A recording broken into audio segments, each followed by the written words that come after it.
Niedorajda, Ciapa, Lebiega, Łamaga, Niemota, Niezdara, Niezgraba, Niezguła, Pokraka, Safanduła, To ja. Po pierwsze, Bambik. Po pierwsze dzisiaj zauważyłem, że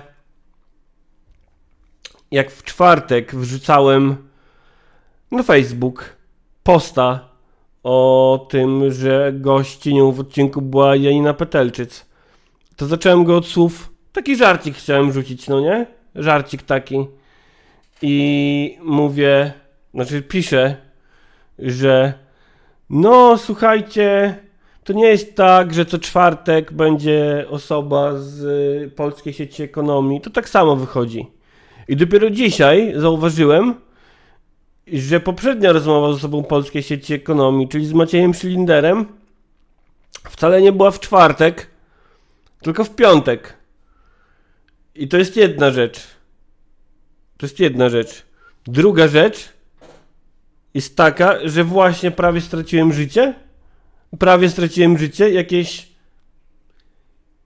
7 minut temu. Prawie straciłem życie przy pomocy lodówki i szczoteczki do zębów. Uważajcie na siebie, moi mili. Uważajcie na siebie.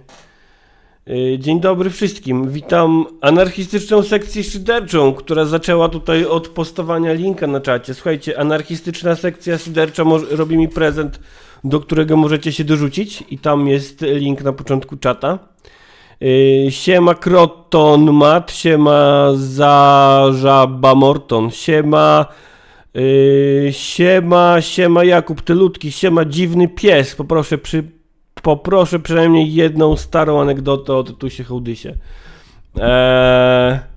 Słuchaj, jechał raz Tytus Hołdys rowerem. Jechał.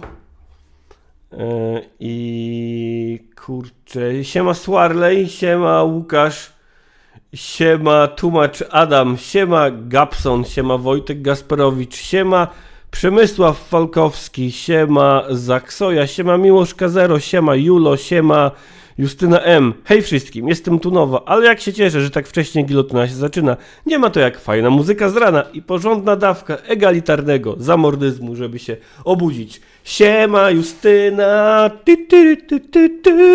siema Joanna Alabaster, siema Tłumacz Adam, to już mówiłem, siema Marcin Gajda, siema Pola Droid, siema Kutebeniarz, siema Kudłaty, siema Melvin 161, siema Michał Kozłowski, siema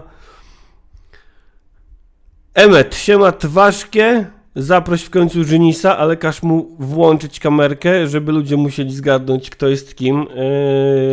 Dobra. Siema Zin303, siema M3006, siema NM, Karl Rosmanka, siema Michalina Kobla, siema Miłosz Kazero, to już mówiłem, siema Zbychu, siema Demichał Tomasik, siema Jan Michał Szulew, siema Mondrian Atawic, siema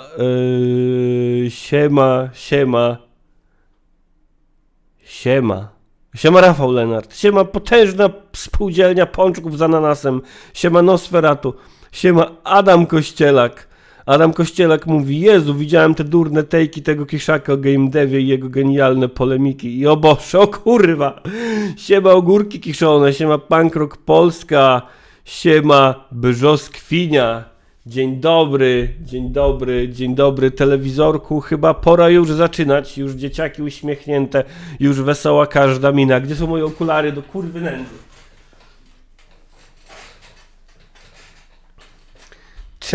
Cześć, słuchajcie, dzisiaj będzie bardzo luźny stream, dlatego że po pierwsze odkryłem wczoraj, jak pierwszy raz od dawna zrobiłem streama wieczorem, po południu, że te poranne streamy to ja robię z jakąś taką spiną, z jakimś takim negatywnym napięciem w środku, a te wieczorne to tak, wychodzę, wiecie, różnica jak między gitem a frajerem, no nie? No i na tych wieczornych czuję się gitem, a na tych porannych czuję się frajerem i postanowiłem na tych porannych czuć się gitem teraz. To raz. To raz.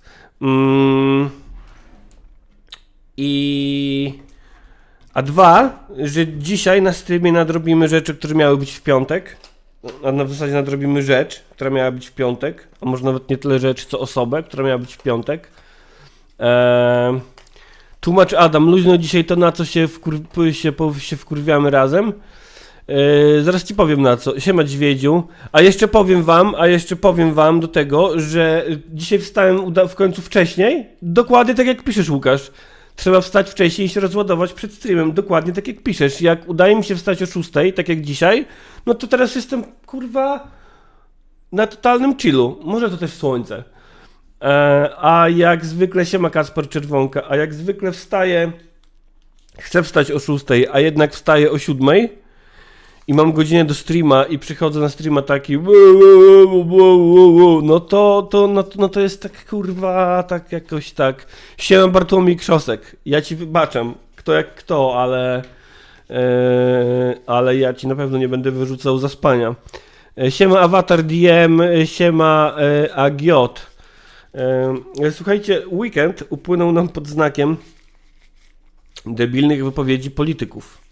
I pal 6, że polityków. Gorzej, że debilną wypowiedź pierdolnęła znowu głowa państwa nasza, kochana.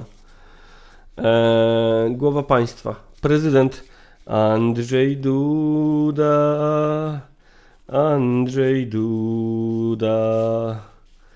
Andrzej Duda.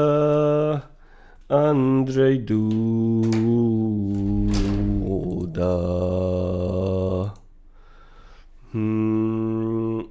I słuchajcie, powiem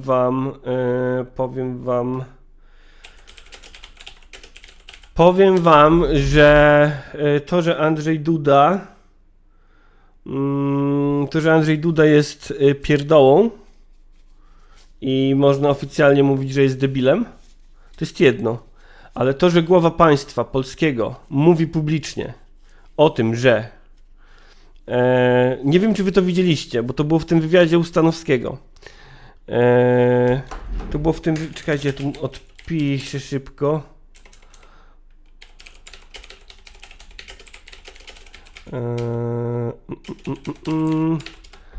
I słuchajcie, to, że Andrzej Duda jest, no, lubi se palnąć pierdołę, to jest pół biedy, no nie? To jest pół biedy. Ale to,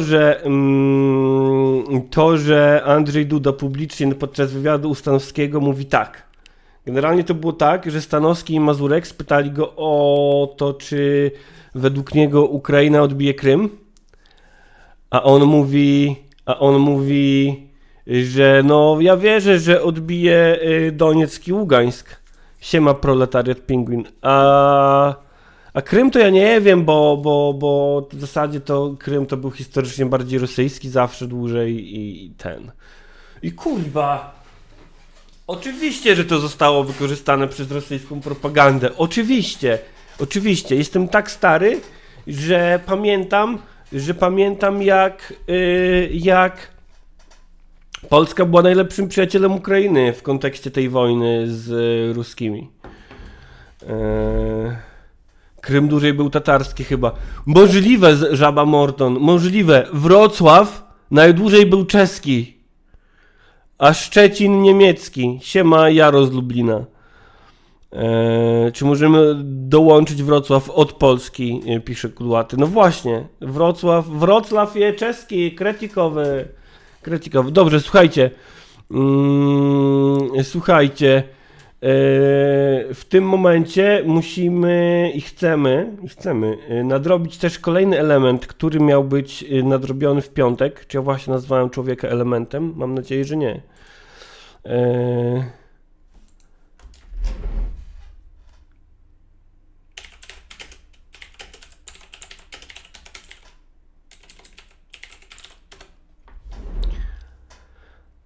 Słuchajcie, kolejna Kolejna głupia wypowiedź polskiego prezydenta. Znaczy generalnie był jakiś w ogóle sondaż ostatnio, kto najbardziej stracił wizerunkowo na Inbie z Wąsikiem i Kamińskim i tam i na pierwszym miejscu w tym sondażu był właśnie prezydent Dadudeł i na drugim chyba Hołownia i kurde no strasznie mi smutno, jak sobie pomyślę o dwóch ostatnich prezydentach Polski, no nie? Zbychu mówi, wszystkie moje ziomki z rana srają na streamera Hasana. Czy z Hasanem jest coś nie tak? Ja nie wiem, ja się nie znam na streamerach.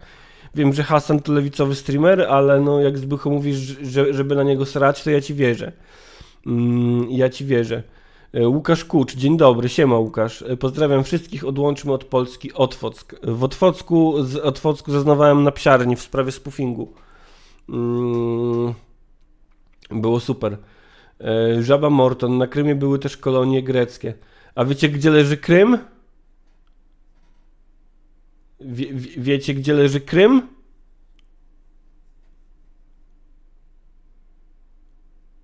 Na ciostku.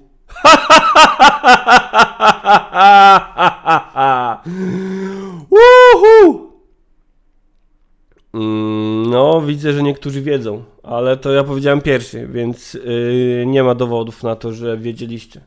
Tak jak nie ma dowodów na to, że papież wiedział. Tłumacz Adam, z Hasana taki lewak, że nie przepuści żadnej okazji, żeby wydębić pieniądze od widzów. No jak każdy lewak, ja też wydębiam od was pieniądze. Czy jakiś piłkarski żart, pyta Łukasz. To jest humor, to jest komedia, mówi Twaszkie, to jest to. Anarkidusza, przyznam szczerze, że twoich, żartów trochę się boję. Jak raz przeczytałem twój żart na głos, to potem miałem wyrzuty sumienia. Krym jest odwiecznie scytyjski, dokładnie, oddajmy Krym Scytom. Avatar DM, Hasan lepszy lewak niż Zwałsza, który nie robi nic oprócz jeżdżenia in bad fate po innych lewakach i lizania butów reżimu. Sounds like dwie lewe ręce, co?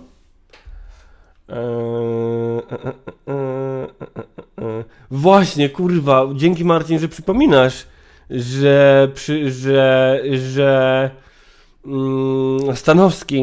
Krzysztof Stanowski ogłosił, że będzie ubiegał się o fotel prezydenta.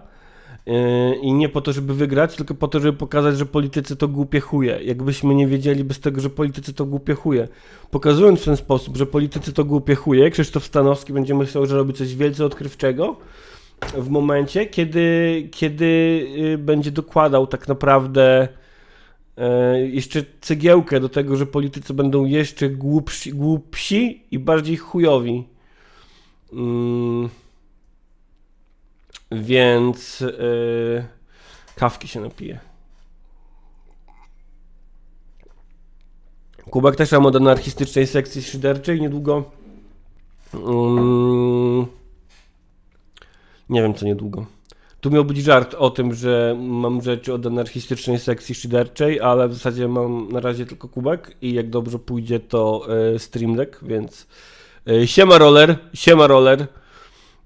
Łukasz Kucz mówi, że Stanowski wyjmie 10%. Ja myślę, że kurwa, no wiesz, Kukiz wyjął kiedyś z 20%. Michalina, ze Stanowskim będzie tak, że nieważne jak chujowy wynik dostanie, to uzna go zajebisty jak na to, że wcale nie chciał zostać prezydentem i uzna to za mandat do dalszego politykowania. Może tak być. Może tak być. Kiedyś powiem wam szczerze, że miałem taką rozkminę, jak w swoim piku był Krzysztof Gonciarz, jak był w swoim piku bycia top Polakiem, na długo przed tym, zanim wyciągnięto na niego te rzeczy, które na niego wyciągnięto, jak najbardziej słusznie wyciągnięto. Łukasz zrozumiał żart o Krymie na ciostku. Spoko, przynajmniej Łukasz prawie nie straciłeś życia przez szczoteczkę do zębów i lodówkę. No i jak Gonciarz był w tym piku, to ja miałem taką kminę. Kurde, chłop jest tak popularny na YouTubie. Dlaczego on nie pójdzie w politykę? Albo co by było, gdyby on w tym momencie, już abstrahując od samej osoby Gonciarza, no nie? To było bardziej na zasadzie Mamy popularnego chłopa na YouTubie, co by było, gdyby poszedł do polityki. I trochę się dziwiłem, że taki gąciarz nie dyskontuje swojej tak potężnej popularności w ten sposób, bo w tamtym czasie te 100 000 podpisów zebrałby na luzie. Tak jak teraz pewnie Stanowski zebrałby na luzie, no nie? Aleksandra Stanowski i tak zgarnie więcej niż kandydat Lewicy. No tak.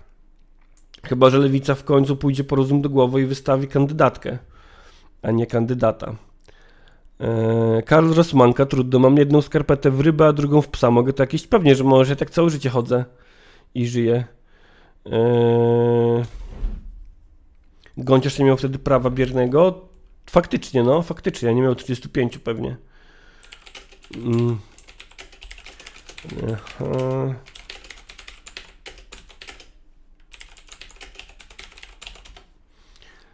Słuchajcie, nie wiem, czy ja nie będę musiał słuchawek założyć zaraz. Kurde.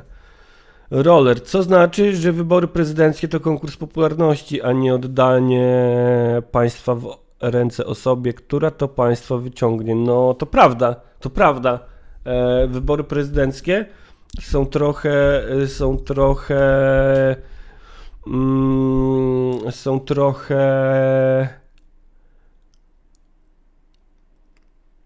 takim pikiem postpolityki. Jakby no tam jest najłatwiej zrobić wynik, będąc chłopem z internetu czy z telewizji.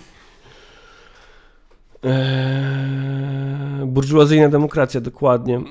Marcin, ja myślę, że elektorat Gąciarza miał już wtedy prawo wyborcze czynne, bo wydaje mi się, że Gąciarza w tym jego piku oglądały wcale niekoniecznie dzieciaki, tylko właśnie milenialsi z dużych miast. Na pewno osoby już powyżej 18 roku życia w dużym stopniu. Słuchajcie, dzwonię. Ale nie wiem, czy będzie słychać.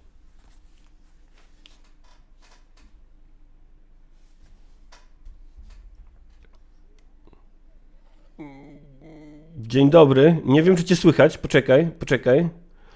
Więc zaraz będziesz musiał zrobić to jeszcze raz. Sekundę, bo oczywiście miałem problemy techniczne całe życie. Ale to nic. Miałem problemy techniczne z lodówką i szczoteczką do zębów, więc...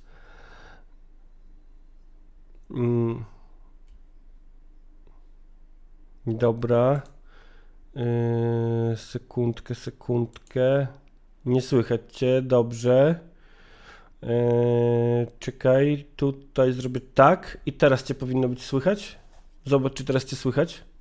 Dzień dobry, widzowie!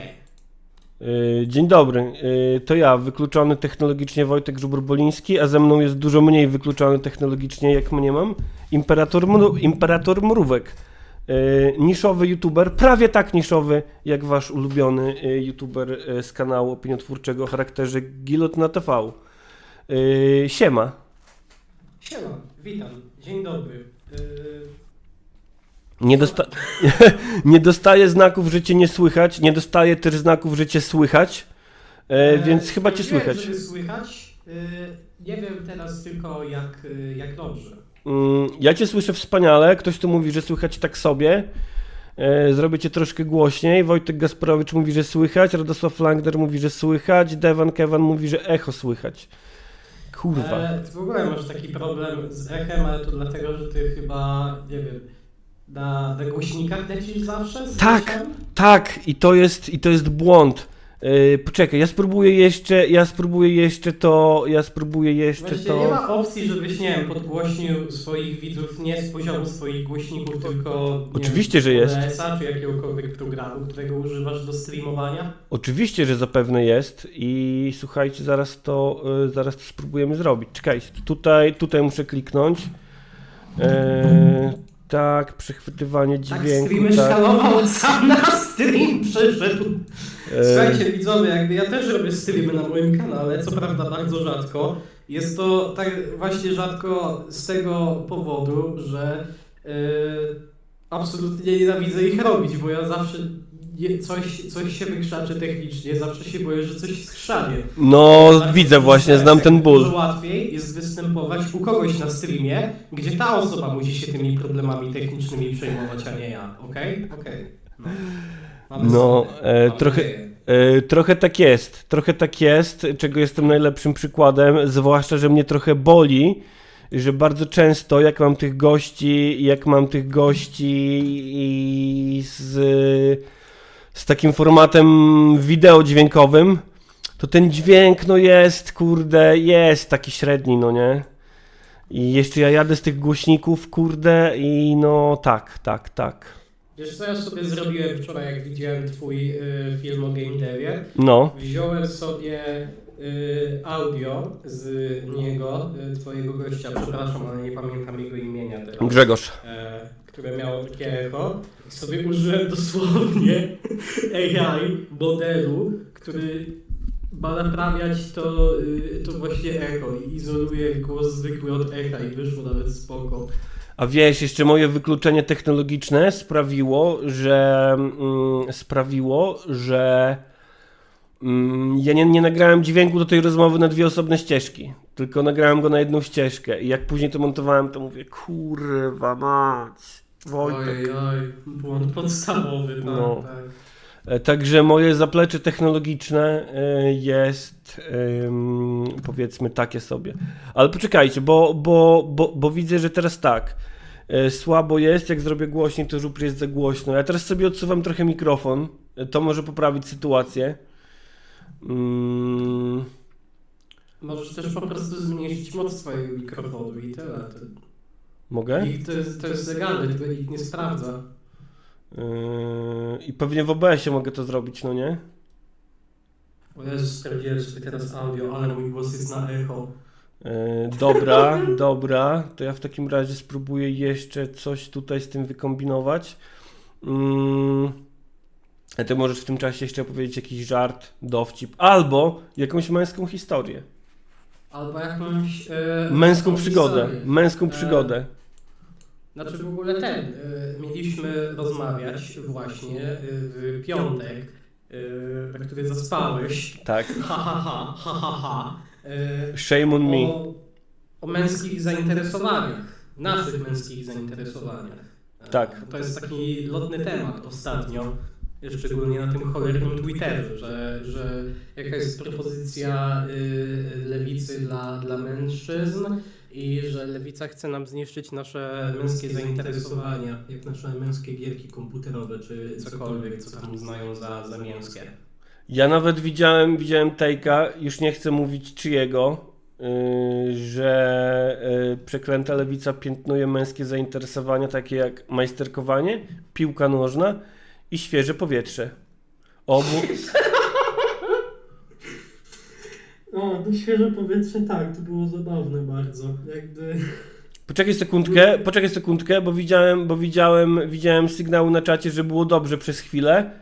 Słuchajcie, teraz przesunąłem znowu suwak z powrotem. Jeden.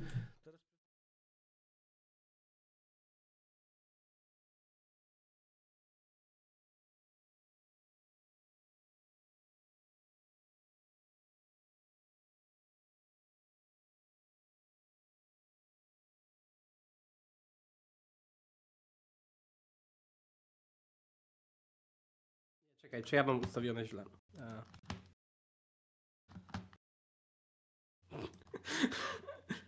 Red Letter Media robiło ostatnio cały filmik, gdzie... O, dobra, tak, słychać.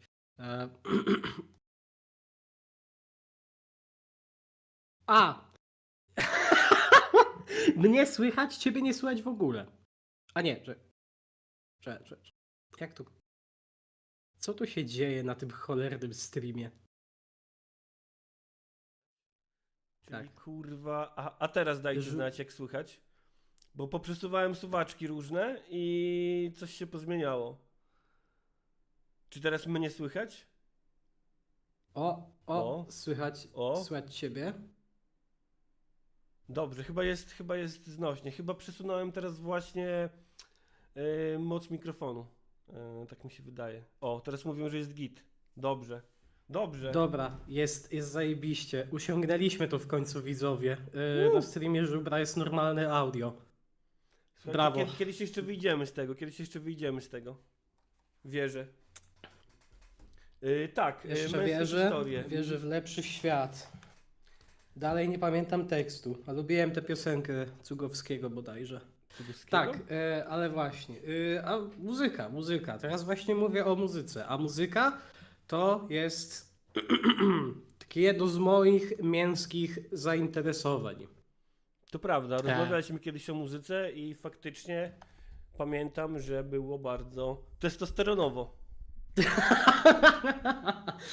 Oj, słuchaj, nie prowokuj mnie teraz do mówienia o tej piosence. Albo powiem, bo ja nie pamiętam, czy znam więcej piosenek Kai. Wydaje mi się, że słuchałem jeden jej cały album, na którym była ta piosenka przez języki, która brzmiała całkiem spoko, ale nie interesowałem się tak szerzej jej ogólną dyskografią. Ale testosteron. To była taka era w polskiej muzyce popularnej, gdzie właśnie bardzo popularne były takie motywy feministyczne. I to nie był jedyny przypadek. Pamiętam, że Kasia Lich miała taką piosenkę Lepszy Model, gdzie w zasadzie mówi takiemu mężczyźnie: no, zepsułeś się, jesteś zerem, kurwa, jebanym, nie zestaj się, wymienię cię na lepszy model. Coś Pamiętam, takiego. Parafrazuję oczywiście, widzowie. To był potężny hit swojego czasu. I to był hit swego czasu. To się zgadza. I z tej ery feministycznej piosenek popularnych wydaje mi się, że Kaja Testosteron jest o dziwo wyjątkowo dobrym dziełem, dlatego polecam bardzo, jeśli ktokolwiek nie słyszał, a jeśli słyszeliście i myślicie, że a wkurwa mnie ta piosenka, co ona pierdoli, to nie wiem, przesłuchajcie sobie ponownie, bo wydaje mi się, że jest fajna. Poza tym, kurde, piosenka literalnie nazywa się Testosteron. Czy było kiedyś coś bardziej męskiego w polskiej muzyce, nie licząc męskiego grania? Czy było coś bardziej męskiego w polskiej muzyce? Wydaje mi się, że było coś takiego i to przenosi mnie bardzo zgrabnie do następnego tematu. To wcale nie było zaplanowane, widzowie. Także co może być bardziej męskiego od męskiego grania w polskiej muzyce? I Na testosteronu. przykład boys band, w którym są sami faceci. To jest męski zespół, myślę. Co myślisz o takiej propozycji? Ale Tym wiesz boys co? bandem jest przynajmniej z moich męskich zainteresowań Just Five. Myślę tak, myślę, że Just Five jest na pewno bardzo męskim zespołem, ale jak sobie pomyślę o tym, no to na przykład w zespole Ira też byli sami faceci. W zespole Budka Suflera też byli sami faceci. I w zespole Okej, ale Lady Punk... ja myślę, że ty nie rozumiesz tej takiej fundamentalnej różnicy, że to był jedyny zespół w Polsce, na świecie, który sam siebie kategoryzował właśnie jako taki boys band. Jak te męskie, amerykańskie inne boys bandy typu jakiś NSYNC, jakiś Backstreet Boys. Jestem pewny, że było więcej, ale nie wchodziłem tak bardzo w temat. A faktycznie Ira i Lady Punk były męskie pewnie przypadkiem. No a w zespole Just Ale Five... tutaj to było, wiesz, celowe. Tak, to jest jakby taka jest idea boys bandu, jak tutaj podpowiada Bartłomiej Krzosek. I są reprezentowane też różne grupy wiekowe, bo kurczę, najmłodszym członkiem był Bartek Wrona, który, czy w tamtym czasie on nie miał chyba jakieś, kiedy ten zespół istniał, jakieś 14 lat? Bardzo możliwe. Czy to jest legalne w ogóle, żeby brać 14-latka do boys bandu? Nie, 15 lat, Wow. przepraszam. Wikipedia mi mówi teraz, że 15 lat. I najstarszym był Grzegorz Kopala, który miał lat 25. Wow. Także widzisz, nie dość, że jest mięskość, to jeszcze są różne grupy wiekowe reprezentowane w tej mięskości, więc już widzisz tak jeden z aspektów mojego zafascynowania tutaj tym zespołem. Wpisałem Bartka Wronę w wyszukiwarkę i powiem ci, że nie poznałbym go. Nie poznałbym go, a wydaje mi się, że pamiętam, jak wyglądał. Teraz wygląda trochę jak Tomasz Frankowski. Kiedyś był taki piłkarz. Ja z drugiej strony nie wiem, kim jest Tomasz Frankowski, ale sobie bardzo chętnie spojrzę. No, ja ci muszę przyznać, że nieironicznie, jeśli chodzi o właśnie takie typowo męskie zainteresowania, których bronią ludzie w internecie, to o ile moim zainteresowaniem nie jest świeże powietrze czy motoryzacja, czy majsterkowanie, no to piłka nożna jest chyba takim jedynym męskim zainteresowaniem, które gdzieś tam w moim życiu funkcjonowało zupełnie na serio. Wręcz uratowało mi to dupę w gimnazjum, że potrafiłem w miarę tam kopać piłeczkę. Bez tego spędziłbym swoje gimnazjalne życie dużo trudniej, a i tak nie było łatwo. Więc tak, piłeczka to było to, aczkolwiek no na starość się wyleczyłem z piłeczki przez wiele rzeczy. I to jest chyba jedyna taka męska rzecz naprawdę, społecznie uznawana za męską, którą gdzieś tam w moim życiu funkcjonowała, a na przykład do dzisiaj nie mam prawa jazdy i nie potrafię rozróżniać samochodów, no nie? Inaczej niż po kolorach. No ja myślę, że jeśli już mamy iść ręka w rękę z tym patriarchalnym spojrzeniem, że w ogóle jest coś takiego jak zainteresowania męskie i damskie, to nie powinny tego wyznaczać jakieś stereotypy, tylko po prostu, że nie wiem, jeśli jesteś facetem, jak ja i ty, No. to jeśli interesujesz się czymś, no to jest od razu męskie zainteresowanie, bo ty jesteś facetem, ty się tym interesujesz. No tak, też myślę, że dobrze by nam zrobiło wyjebanie do kosza tego typu twardego rozróżnienia. A poza tym, no, gdyby udało nam się wyjebać do kosza tego typu twarde rozróżnienie, to przestalibyśmy być torturowani monologami chłopów, którzy narzekają, że te postrzegane jako męskie zainteresowania są piętnowane i uznawane za toksyczne. Bo... W ogóle to dzień dobry, myśleć głębiej. O, dzień dobry. Panu S. Bo... Nie muszę przedstawiać widzom myśleć głębiej mojej relacji z panem S. Jaką macie relację?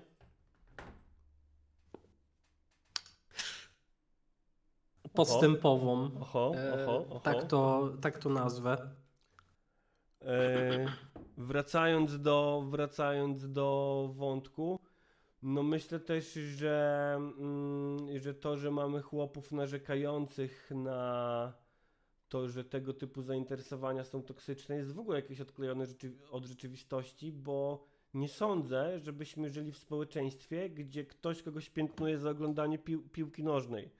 Wręcz no, jest to najpopularniejsza rozrywka w Polsce być może. Tak jak mówię, Dosłownie mi to nie uratowało słyszę, życie. jeśli chodzi o sport, nie słyszę o niczym innym. Jeśli ktokolwiek twierdzi, że polska piłeczka jest dyskryminowana, to... Ale wiesz skąd to się bierze? To się bierze stąd, że lewaki w internecie używają określenia piłkarzyki, które ma być pogardliwe w stosunku do ludzi oglądających piłkę nożną i ja nie mam z tym absolutnie żadnego problemu. Nie, mam to w dupie generalnie. Mam to w dupie. I są chłopy, które na podstawie tego, że ktoś coś komuś napisał na Twitterze, diagnozują czy to całe społeczeństwo, czy chociażby polską lewicę. To jest tak jak Ziemowit Szczerek, który swoje właśnie diagnozy opiera na tym, że ktoś go obraził na Twitterze, no nie? I on za chwilę pisze 18 000 felietonów, czy długich postów na Facebooka o tym, że lewica jest za bardzo woke i w ogóle obrażają, lewica obraża koniec świata, z taką lewicą to jeśli lewica jest taka fajna, to czemu nie założyła sobie własnej drużyny piłkarskiej? Trochę założyła.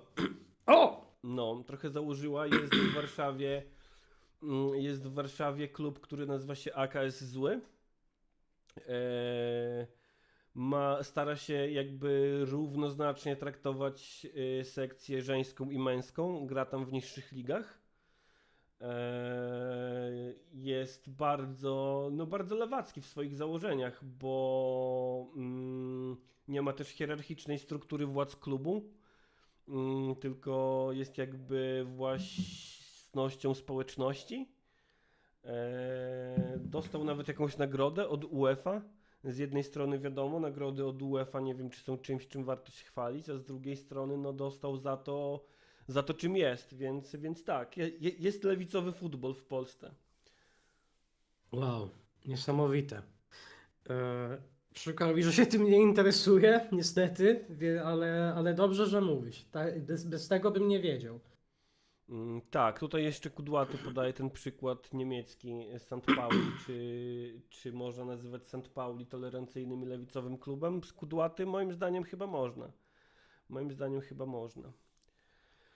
No, To, co mnie zastanawia, to no. jakby jak trzeba być, nie wiem, niespokojnym człowiekiem, żeby przejmować się tym, jak jakieś parę osób na lewicy, z czego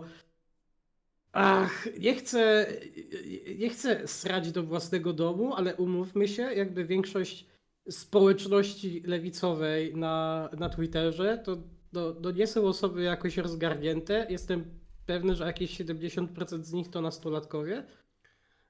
Jakby, jak musisz być niespokojnym człowiekiem, żeby dawać jebanie o to, no, co oni uważają o twoich męskich zainteresowaniach? To ty powinieneś być męski i powiedzieć im I will live my truth i mam w dupie, dalej kocham piłkarzyki, to jest moja pasja. I to jest 100%, to jest jakieś 100 razy bardziej męskie, mi się wydaje, niż narzekanie, że o, lewica chce mnie zdyskryminować za moje zainteresowania, what the fuck. Wiesz, generalnie wielu ludzi zauważyłem, że ma tendencję do mylenia Twittera z rzeczywistością i z tego wynika czasem trochę zabawnych nieporozumień właśnie i jakichś zbędnych wieloakapitowych tekstów, które nic nie wnoszą do rzeczywistości.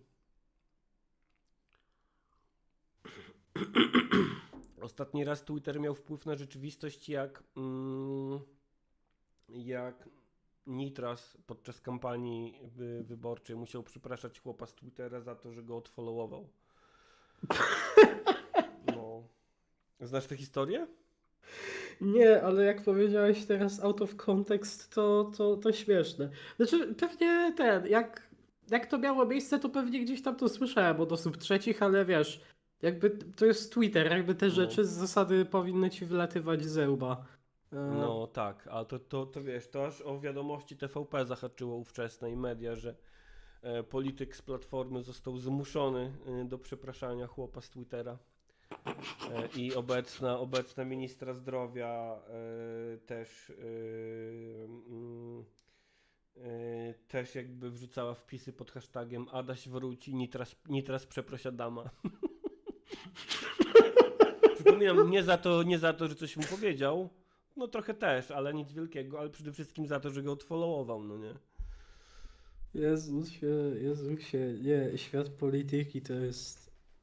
Ja nie chcę nawet w to wchodzić, jakby mi już wystarczy, że w świecie kultury i popkultury jest po prostu jedno wielkie bagno, a co dopiero jakbym, nie wiem, miał zacząć interesować się polityką.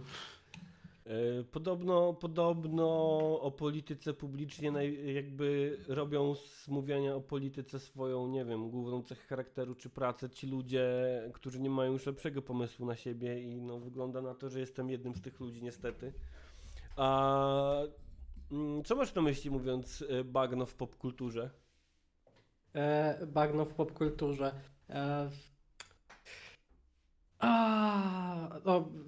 No cóż, częściowo mówiłem o tym w paru moich filmach, ale na przykład bagno w popkulturze straszny na pewno jest monopol Disneya, chyba nie da się temu zaprzeczyć. Jednocześnie nie rozumiem nawet już skąd ten monopol się w ogóle wywodzi, bo im dłużej patrzę na jakieś produkcje Disneya, tym się zastanawiam, jakim cudem to jeszcze zarabia pieniądze. A to nie jest Na trochę tak, że po przykład prostu live Disney... action remake'i, które kompletnie nie rozumieją sensu prawda. oryginałów, na których się wzorują, które też były Disneya. A to nie jest trochę tak, że po prostu Disney krok po kroku po prostu kupił wszystkich i tyle?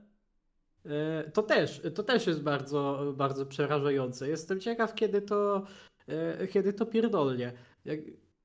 Okej, jakie firmy, potrzebuję sobie przypomnieć, kupił Disney? Jakby wiadomo, że Marvel zakupił sobie chyba Foxa ostatecznie. Ogarniesz, że Simpsonowie są teraz z Disneya. Lol. No na pewno Lucasa kupił ze Star Warsami razem. Tak. Mm. Czy z Foxa, czy Fox to jest to, z czego wywodzili się nie Avengersi, tylko X-Meni? Też. Tak, to też oznacza, że Disney w zasadzie ma teraz prawa filmowe do X-Menów właśnie. No tak. To kojarzę, bo w którymś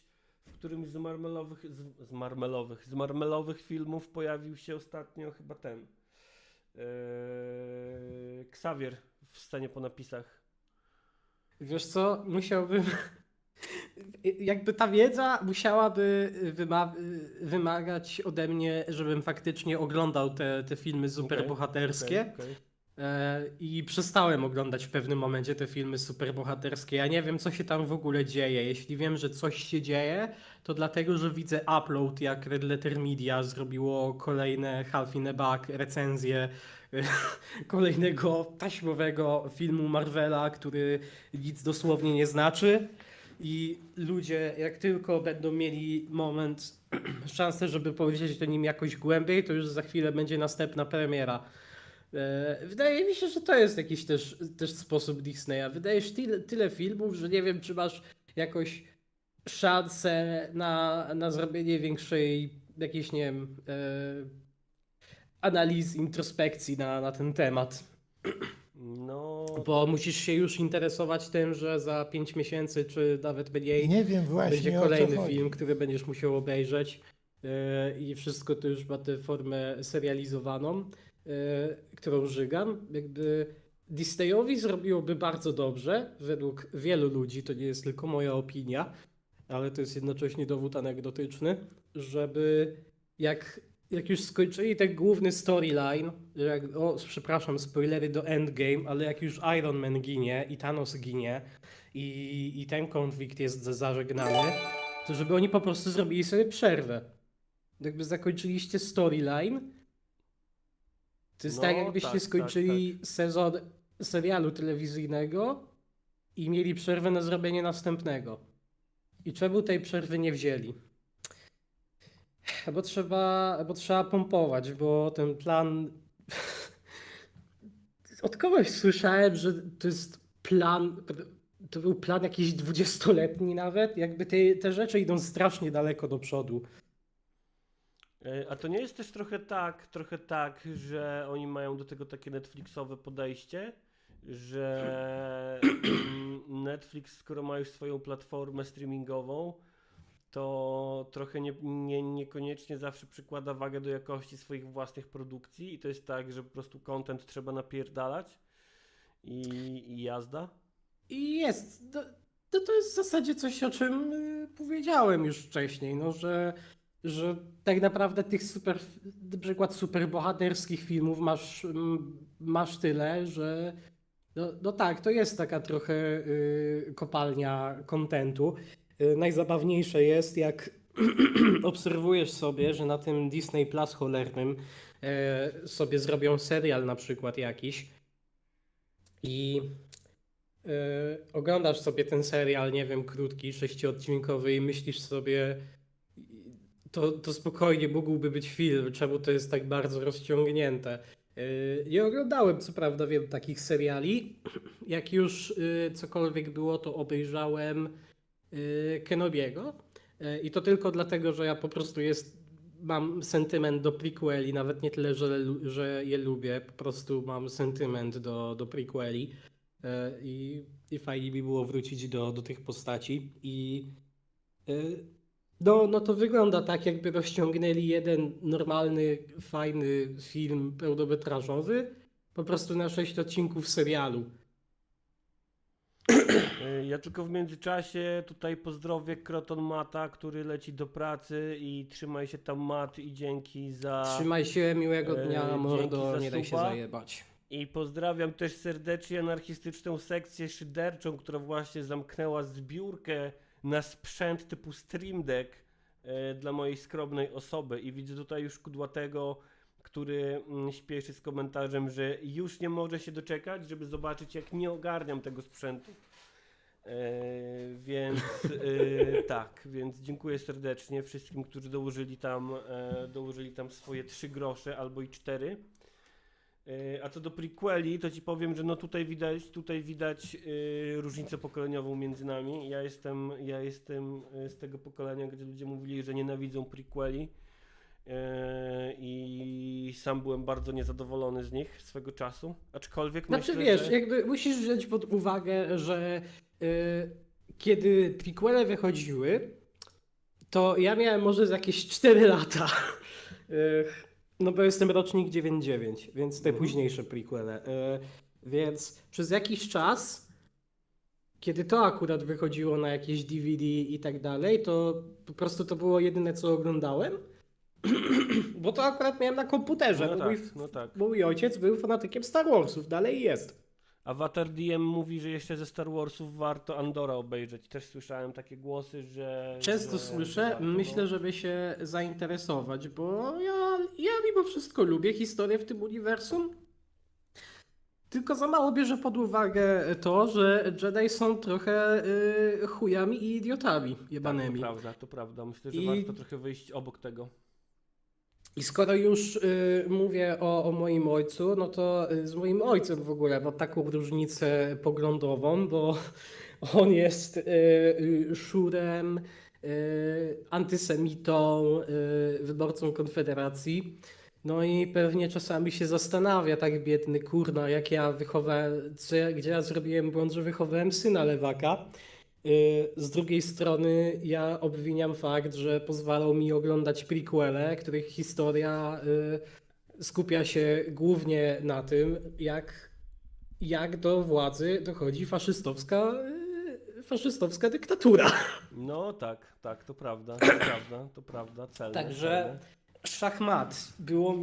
Było kazać mi oglądać Imperium kontratakuje. No, bez kitu, bez kitu.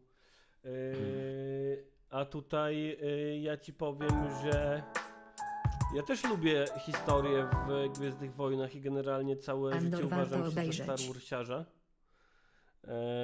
Uważam się za Star Warsiarza całe życie. Natomiast, no powiem ci, że jak miałem zagrać na przykład w Jedi Upadł Zakon, no to zacząłem i po godzinie wyłączyłem, bo stwierdziłem jakoś, że to nie wiem, nie wiem dlaczego mi to już nie siedzi tak jak kiedyś, no nie? Aczkolwiek mam taką teorię, bo na przykład oglądałem Mandalorianina i bardzo mi się podobał do momentu, aż nie stał się takim fanserwisem mocnym. Jak pojawił się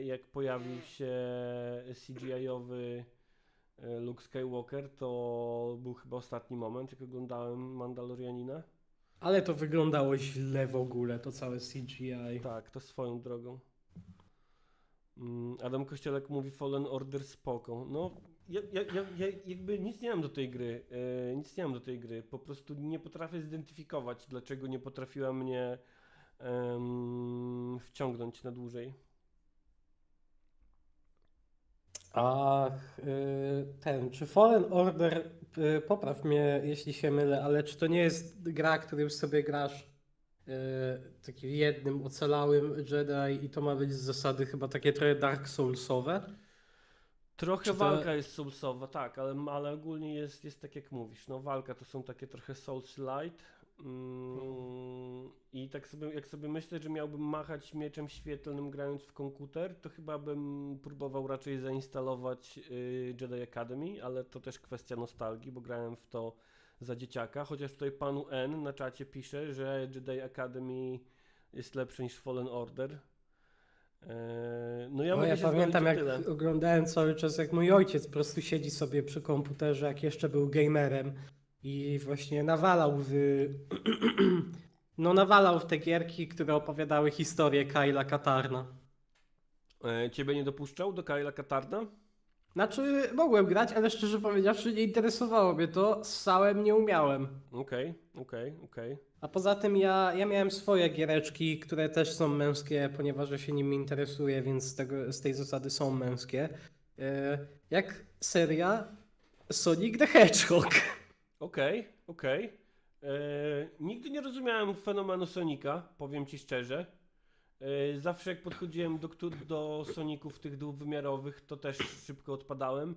I jakby kumam, że miały być tą konkurencją dla Mario w latach 90. jeszcze, tak? 90., dobrze mówię? Mhm. Ale chyba ta idea biegnięcia w przód i jakiegoś takiego właśnie tej szybkości, nie wiem, też jakoś do mnie nie przemawiała. Ale słuchaj. No. Słuchaj, nie każdemu to się musi podobać. Choć i wolałbym, żeby wielu recenzentów też rozumiało ten aspekt, że nie wszystko się musi każdemu podobać, biorąc pod uwagę, jaką ta seria miała złą opinię w outletach jakichś mediowych, w dziennikarstwie, w popkulturze. Przez nie wiem, jedną złą grę, mimo iż aktualnie sytuacja na rynku jest taka, że jakby każde studio wydaje co chwila jakąś grę, która jest kurwa dosłownie nieskończona i trzeba ją Oj, potem tak. naprawiać patchami. Oj tak. Jakby nie wiem, jedyny jedyny chyba grzech tej jednej złej znanej gry z Soniciem, która tam była na Xboxa 360 i PS3, no to było to, że potem nie miała patchy, tylko że Sega się poddała. Okej. A to nawet Bo nie w wiedziałem, tym że momencie oni mieli, że ta sytuacja seria miała na taką złą rynku opinię. gierek nie jest wcale lepsza i to, że wyszedł sobie taki Baldurek 3, który zdaje się być grą wydaną świetnie, to wydaje mi się jakimś wyjątkiem od reguły. A to jest najprawdziwsza prawda, że teraz sytuacja na rynku jest o tyle chujowa, że właśnie duże studia wydają duże tytuły, które chociażby optymalizacyjnie są. To, co można powiedzieć dobrego o rynku gier, to samo, co można powiedzieć o rynku muzyki w czasach Spotify, że jest duży, więc da się coś wygrzebać w nim dobrego. Natomiast no faktycznie ten taki mainstream polega w tym momencie na dojeniu dużych marek w sposób jak najbardziej jak taki po linii najmniejszego oporu. Wiesz, no już pominę Diablo 4, pominę Starfielda, ale na przykład dzisiaj mieliśmy premierę Suicide Squad, który jest tak bardzo korporacyjnie nijaką grą, że bardziej się nie da. Bierzemy po prostu znanych bohaterów, żenimy ich z popularną formułą, ale popularną 5-10 lat temu, bo jesteśmy korporacją, nie nadążamy z Excelem, więc mamy dane sprzed 5 lat, co się sprzedaje i próbujemy to pokleić i pożenić. Rok temu zrobiliśmy to samo z Gotham Knights. Teraz zróbmy to samo już raz się nie sprzedało, więc zróbmy drugi raz to samo. Może tym razem też się nie sprzeda. I możemy zwolnić więcej pracowników. Tak. I to są gry, które są właśnie już na poziomie samego konceptu przestrzelone. Wcześniej to samo było z Marvelem, z grą The Avengers. Też robimy coś w stylu looter shootera z superbohaterami, też się nie sprzedał. Więc teraz DC robi raz to samo i drugi raz to samo. To nie ma najmniejszego sensu, no nie? Ja ogólnie. Ja jestem zaskoczony, że nie doszło do takiej sytuacji, która miała miejsce w latach 80. bodajże, gdzie no korpo zauważyły, że dobra, że te gierki wideo, to nowe zjawisko się sprzedaje dobrze, więc po prostu trzeba ten rynek całkowicie przeruchać, trzeba wypełnić rynek nowymi gierkami cały czas, trzeba przepychać rzeczy, nieważne jakiej one są jakości. Może nie mam aż tak dużej. Muszę sobie przypomnieć dokładnie to wydarzenie. Mówisz o tym To krachu było w latach 80. Proszę? Mówisz o tym krachu, takim załamaniu w branży w Tak, latach tak, 80. tak. No, załamie rynku gier wideo w latach 80. Dziękuję. No, gdzie już jak było to gierka z E.T., to dosłownie kartridże gdzieś po prostu zabetonowali i nawet je odnaleźli jakiś czas temu. Znaczy pewnie dawno temu, ale czym jest czas dla mnie? Tak, pamiętam, że ten E.T. był właśnie takim symbolem tego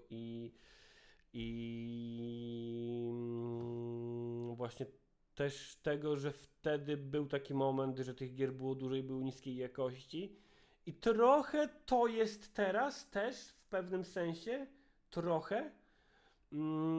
Aczkolwiek no to już nie będzie takie załamanie, no bo wydaje mi się, że ten rynek jest za duży, żeby załamać się aż tak. Teraz no Tak, załamanie na rynku to jest polega na tym, jedyny- że są zwolnienia. No tak jak mówisz, to jest jedyny powód, czemu to się nie załamie, że już to stoi tak bardzo na nogach, że chyba nie da się tego załamać, a przynajmniej musiałaby być jakaś potężna, jeszcze większa katastrofa, żeby to upadło na ryj i się rozwaliło tak bardzo, jak w latach 80. Wiesz, co jeszcze będzie ciekawe w najbliższych latach na rynku gier? Inwazja gospodarcza Chin, która już trochę ma miejsce. W tym sensie, że Chińczycy są w stanie robić gry AAA, wkładając w to de facto mniej pieniędzy, bo na przykład płacąc ludziom mniej, czy wykorzystując do tego, mówiąc brzydko i nazywając ludźmi zasobami, właśnie zasoby niższym kosztem. I Teraz to będzie miało jeszcze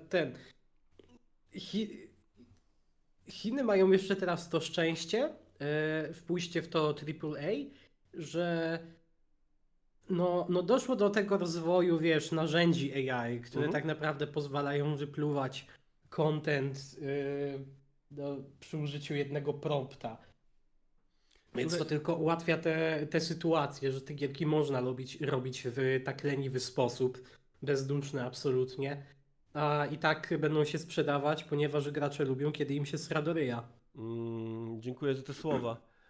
Natomiast też będzie można, jakby można już teraz, będąc chińskimi studiami, robić te gry o wysokiej wartości produkcyjnej tak naprawdę. One mogą być bezduszne, ale będą ładne, będą gameplayowo nie będą jakieś, wiesz, jakieś takie odstające. Natomiast no, tutaj Jakub Tylutki podaje przykład Genshin Impact, który jest trochę taką grą właśnie zrobioną, sklejającą różne elementy tego, co się ma spodobać.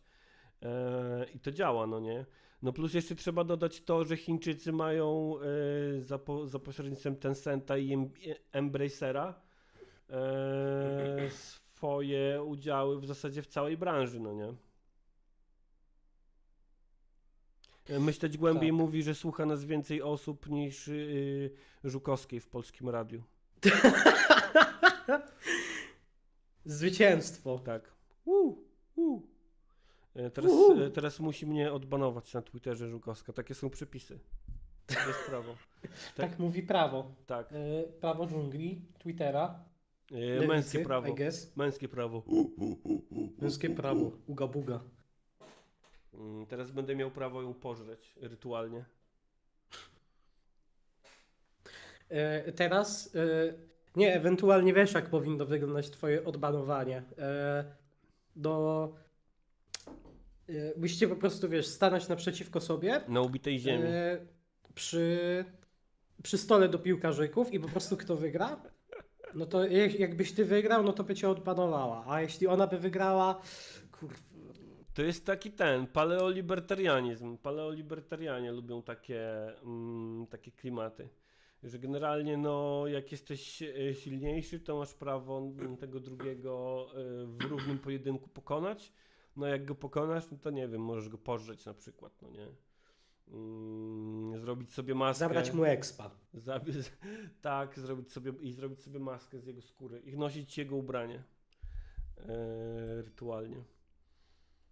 Zbychu pyta, Imperator Mrówek, czy wiesz jaka jest profesjonalna nazwa stołu do piłkarzyków? Trambambula? Co? Nie rozumiem. Nie rozumiem. Czy to jest prawda, Zbychu? Czy to jest prawda, że tak się profesjonalnie nazywa stół do piłkarzyków? Może, Czy sobie po prostu wymyślasz słowa w tym momencie? może to jest nazwa własna. Na przykład jednego stołu do piłkarzyków. Na przykład okej. Jestem zdumiony tym faktem. Nie wiedziałem tego, muszę przyznać. The more you know. Trambambula? Nie, w ogóle jeśli chodzi o giereczki wideo jeszcze, w Polsce był znany kiedyś taki tytuł od BioWare'u, który się nazywał Jade Empire. Tak, I- był. Zapomniany dosyć. No bardzo wiele ludzi kiedyś chciało powrotu do tej marki, bo czuli przywiązanie i w sumie ja też czuję przywiązanie. I jestem zaskoczony, znaczy nie, tak naprawdę, dobra, pierdolę, ja nie jestem zaskoczony tym faktem, bo ze wszystkich produkcji BioWare'u, no to ona jest w takiej dziwnej pozycji, w ich już czasach trójwymiarowych gier firmy, że no, było wcześniej to całe Knights of the Old Republic ze Star Warsów i potem najbardziej ich znaną serią trójwymiarowych RPGów był Mass Effect i to jest takie trochę dziecko pomiędzy. A czy Jade Taki- Empire warto spróbować dzisiaj według ciebie? Bo ja pamiętam, że jest na mojej takiej wishliście kupce wstydu do nadrobienia gier sprzed lat. I to tyle, co o niej wiem w zasadzie. Przepraszam, bo trochę cię nie słyszałem. Jakby pytasz o jakość Jade Empire, czy polecam? Tak. Czy jeśli nie grałem nigdy, to warto spróbować dzisiaj? Bo gdzieś to miałem na swojej wishliście takich gier do spróbowania sprzed lat. Myślę, że warto. Choćby, no jakby, okej, to nie jest jakby, to nie jest jakaś super gra. O kurwa. Przepraszam, że przerywam, ale właśnie widzę wiewiórkę za mojego okna, jak ten schodzi z drzewa, zajebiste. Ja pierdolę, ale wiewiór. Wow. Dobra, przepraszam, wiewiór mnie tutaj trochę skołował.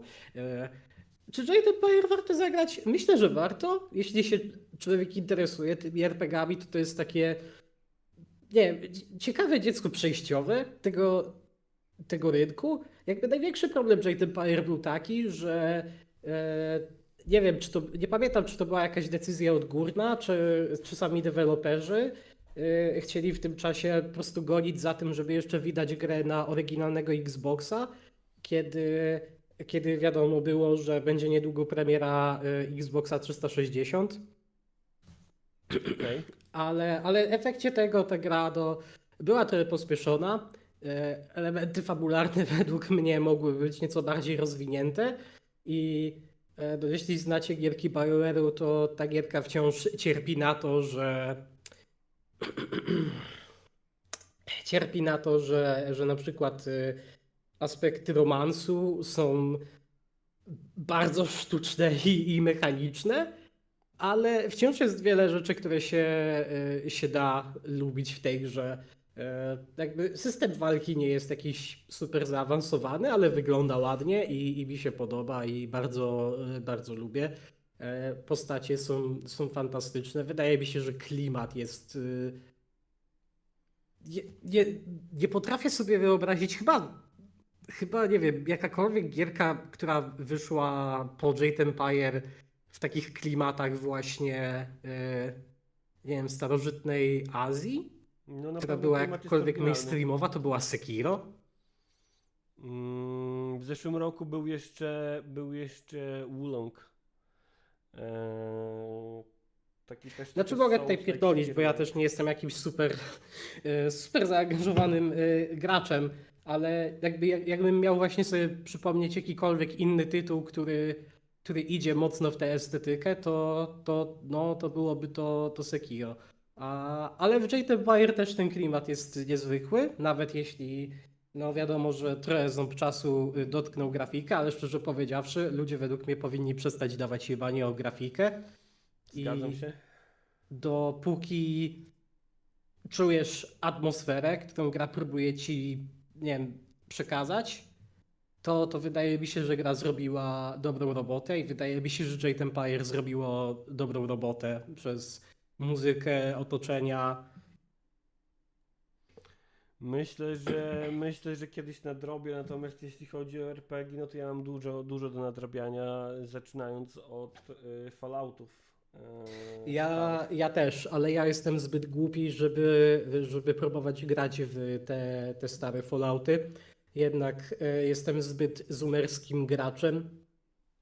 I niestety, no nawet jak próbowałem ostatnio się wkręcić w tego pierwszego, to gameplayowo trochę nie byłem w stanie. To jest dla mnie minimalnie archaiczne, ale też znowu ja jestem zoomerem, ja jestem głupi. Ja lubię, niestety, wiem, że mi powinno być za to wstyd, ale lubię, kiedy mam jakieś znaczniki, które mówią mi, gdzie mam iść. No, to znaczy, nie żeby ci powinno być jakoś mocno za to wstyd, no nie, no nic z tym już nie zrobimy. Znaczy, I get it, ale jednocześnie ta filozofia, że no dobra, mamy teraz znaczniki, gdzie gracz ma iść w danym questie, sprawia, że trochę wyłączasz graczowi mózg i nie zwraca uwagi na otoczenia, po których się porusza i tak naprawdę możesz nie designować levelów tak, żeby miały one jakiś sens, tak. Wiesz, ja myślę, że to nie z samymi znacznikami jest problem, a trochę z tym, że stało się to domyślnym kształtem gry wideo, no nie? Że jest Znaczy właśnie ten oczywiście, że otwarty tak, jakby to nie ten jest tak, otwarty że świat, który nie ma level że designu w ogóle. sam ten aspekt sprawił, że takie zjawisko istnieje, ale przez to, że też, że to mamy, to można się w ten sposób rozleniwić przy projektowaniu poziomów. No, w takich właśnie otwartych światach zaryzykowałbym stwierdzenie, że w otwartych światach ze znacznikami level design, tak jak mówisz, praktycznie nie istnieje albo nie musi istnieć, no nie? Myśleć głębiej, spytam się cię, bo mówisz, że Fallout pierwszy się. Ja co prawda nie potrafię tego powiedzieć, bo no, słabo mi szło ogrywanie pierwszego Fallouta, ale czy oglądałeś materiał Noły Gervais na temat serii? Myślę, że jest bardzo spoko i myślę, że ci się może spodobać. Ale to jest pytanie do myśleć głębiej, rozumiem? To jest pytanie do myśleć głębiej, tak. Też tu właśnie zerkam na czat i widzę, że Fallout 1 jest szkalowany i że tylko 2 i New Vegas się liczy. Odyniec Aprum, Fallout jest dla starych dziadów. No to powinien mi siąść generalnie. Odyniec, ja mam kamizelkę bomber, chciałem zaznaczyć, no nie? Ja mam kamizelkę bomber. Łukasz Chorodecki tutaj przypomina, kochani, że nie dajecie łapek w górę. Ja w ogóle żeby muszę pół łapki w górę przeprosić na za to, osobę. że ja nikomu nie daję łapek w górę, ale to jest z jednego prostego powodu. Mianowicie ja po prostu nie lajkuję, ponieważ u mnie lajki to jest playlista muzyki, której aktualnie słucham. I gdybym miał lajkować filmiki, to pomiędzy muzyką, którą chcę słuchać, miałbym jakieś filmiki, które oglądam losowo. Słuchaj, straciłeś właśnie szansę, żeby wpisać się w ideę męskiego odcinka i powiedzieć: ja nie daję łapek w górę, bo takie mam zasady. Jestem człowiekiem z zasadami, prawdziwym kowbojem, mężczyzną. Tu stoi mój Harley. Ja mam zasady. Nie lajkuję, rozumiesz? Nie lajkuję. Mnie nie obchodzi opinia innych na temat tego, co mi się podoba, dlatego nie lajkuję. To nie jest wasz zasrany interes, rozumiecie? Ja jestem kowbojem, ja jestem lone wanderer z moim dużym żelazem na udzie, okej? I golę się piłą łańcuchową. O, no właśnie, odbiegliśmy trochę od naszego męskiego tutaj. Znaczy, lajka czy ja wiem, dzisiejszego jakby to odcinka. wszystko to jest dalej w obrębie naszych męskich zainteresowań. No tak, to prawda, to prawda. Więc Z czy drugiej tak strony odbiegliśmy? Ja nie wiem, jakby ja się nastawiałem na to, że ja będę większość streama, a przynajmniej no jakąś tam część opowiadał głównie o Lord Just Five. Okej. Proszę, opowiedz nam o Just Five. Co jeszcze możesz nam powiedzieć o Just Five? Co mogę powiedzieć o Just Five? No. Po pierwsze, pierwszy album, na którym pojawił się ten ich główny, największy hit Kolorowe sny, zsiepałem. Jest beznadziejny. A to jest ich debiutancka płyta? Tak, to jest ich debiutancka płyta z ich debiutanckim hitem. Nie jest to płyta według mnie dobra i już na tej płycie można zauważyć tendencje bardzo, bardzo mocne, żeby po prostu podjebywać kawałki od zagranicznych artystów. Tylko że ta tendencja nie powinna dziwić kogokolwiek, kto wie, że zespołowi przewodził producent Sławomir Sokołowski. To jest w ogóle jego projekt, na który tam no, zrobił przesłuchania. I tak sobie wydobył tych pięciu chłopaków, stąd nazwa Just Five. I jeśli ktokolwiek kojarzy imię Sławomir Sokołowski, no to powinien wiedzieć, że to nie jest pierwszy, ani to nie był też ostatni raz, kiedy podjebywał po prostu kawałki, bo pracował z takimi artystami jak chociażby Stachurski, więc podejrzewam, że na przykład jego kawałek To ja, typ niepokorny. No, jakby to była podjebka. I am the one and only. Tak. Nie kojarzę tytułu, ale jest dosłownie ta sama melodia. W tym pierwszym albumie Just Five pamiętam, że podjebał na... Kolorowe sny to jest ewidentnie podjebka jednego kawałka Backstreet Boys, którego już nie pamiętam. Zapomnij się na chwilę było podjebką kawałka NSYNC. Ogólnie moja teoria jest taka, tylko że ja bym musiał ją bardziej zresearchować, czyli przesłuchać innych boys bandów, a w moim serduszku póki co jest miejsce na Just Five tylko, więc musiałbym trochę je zwolnić. Musiałbym przesłuchać właśnie innych boys bandów, żeby zobaczyć od kogo Sławomir Sokołowski podjebywał piosenki. Tak samo w ogóle jeszcze z innych rzeczy, jak Sławomir Sokołowski robił, wyprodukował album pierwszy Gabriela Fleszara. Gabriel Fleszar to jest ten, co napisał pioseneczkę, znaczy śpiewał Kroplą deszczu namaluje Kroplą deszczu cię. namaluje cię, a potem coś tam coś. Sam w to nie uwierzę. No, to było... Zauważyłem, że to było podjętka piosenki I will... Kurde, jak to leciało? I will take you to the moon and back. To było od Savage Garden bodajże. Okej. Tak. Więc to na razie tyle, jeśli chodzi o jeśli chodzi o podboje plagiatorskie pana Sławomira Sokołowskiego, ale kontynuujmy temat. Ja mam pytanie. Poza podjebkami, jakie jest kryterium tego, czy uznajesz płytę Just Five za dobrą albo niedobrą? To pytanie można by rozszerzyć na całą muzykę rozrywkową generalnie, ale trzymajmy się tego Just Five. Kurde, to jest takie pytanie, nad którym średnio się jakby zastanawiałem pod kątem jakichś tam, nie wiem, konkretnych technikaliów, I guess, konkretnych aspektów, ale mogę powiedzieć, że właśnie następna płyta Just Five, która się nazywała Zaczarowany Świat, która była zatytułowana po ich singlu z tej płyty Zaczarowany Świat, była według mnie dobrym krokiem do przodu. Wydaje mi się, że po prostu produkcja i kompozycje były tam zdecydowanie lepsze. Plus jest ten aspekt, że no jak jesteś boys bandem, no to zazwyczaj bierzesz takich trochę młodych chłopaków i narracja idzie w tę stronę, że no dobra, jest następny rok, mija, czy tam nie wiem jaki okres czasu mija No i te osoby dorastają i trochę dorasta ich muzyka bardziej i wydaje mi się, że w przypadku Just Five przynajmniej to był ten aspekt, I guess, trochę jakiejś dojrzałości, na tyle ile można mówić o tej dojrzałości.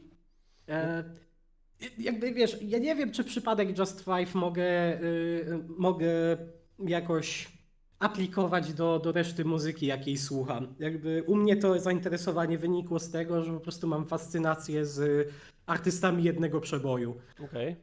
i odkrywaniem ich szerszej dyskografii. I byłem szczerze zaskoczony, że drugi album jest w porównaniu do pierwszego tak dobry. I sobie nieironicznie słucham muzyki z niego bardzo, bardzo często. Jakby myślę, że to są bangery. Okej, ale muszę przytoczyć jedną historię plagiatorską jeszcze.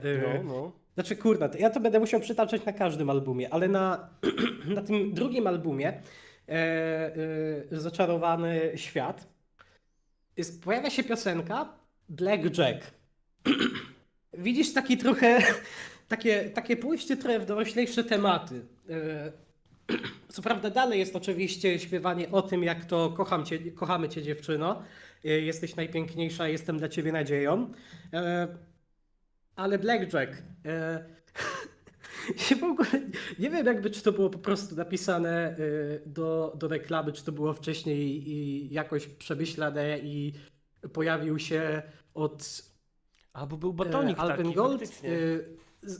super baton właśnie nazywający się Blackjack, ale pojawiła się właśnie ta piosenka w reklamie tego super batona.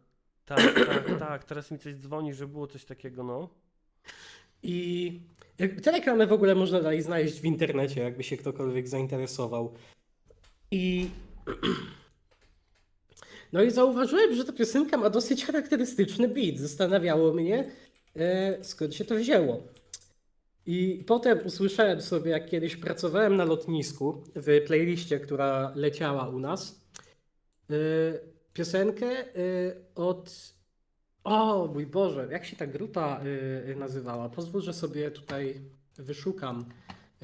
Proszę bardzo, ja szukam reklamy Blackjacka. Run DMC. Run Okej, DMC, okej. która był popularny w tamtym czasie remix ich piosenki It's Like That and That's the Way It Is. Tak to mniej więcej leciało. I ta historia jest dla mnie o tyle fascynująca, że dobra, jest sobie ta piosenka, jest sobie ten remix popularnej piosenki Run DMC i zauważyłem, że w tym samym roku w Polsce Blackjack Just Five nie był jedyną piosenką, która brała bardzo mocno z tego konkretnego bitu. I no nie zgadniesz, jaka piosenka druga czerpała z tego bitu nie wiem, w polskich klubach. Nie zgadnę, ale czy to było blisko Just Five? Zależy, jak bardzo interpretujesz Bania u Cygana, żeby było kurwa. blisko Just Five. O kurwa.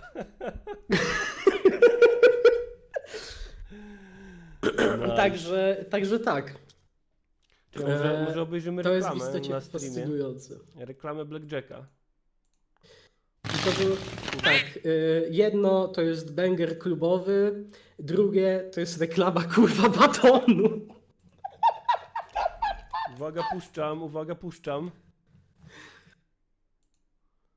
Och.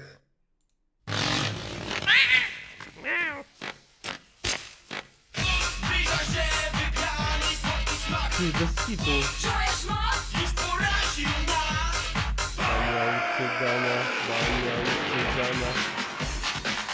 Blackjack to jest siła, która mieszka w nas. Blackjack, nie i ja. Porażający smak. Blackjack. Blackjack Power Waffle. Porażający smak. Nice. Ach, Jezu, kocham to nagranie. Kurwa.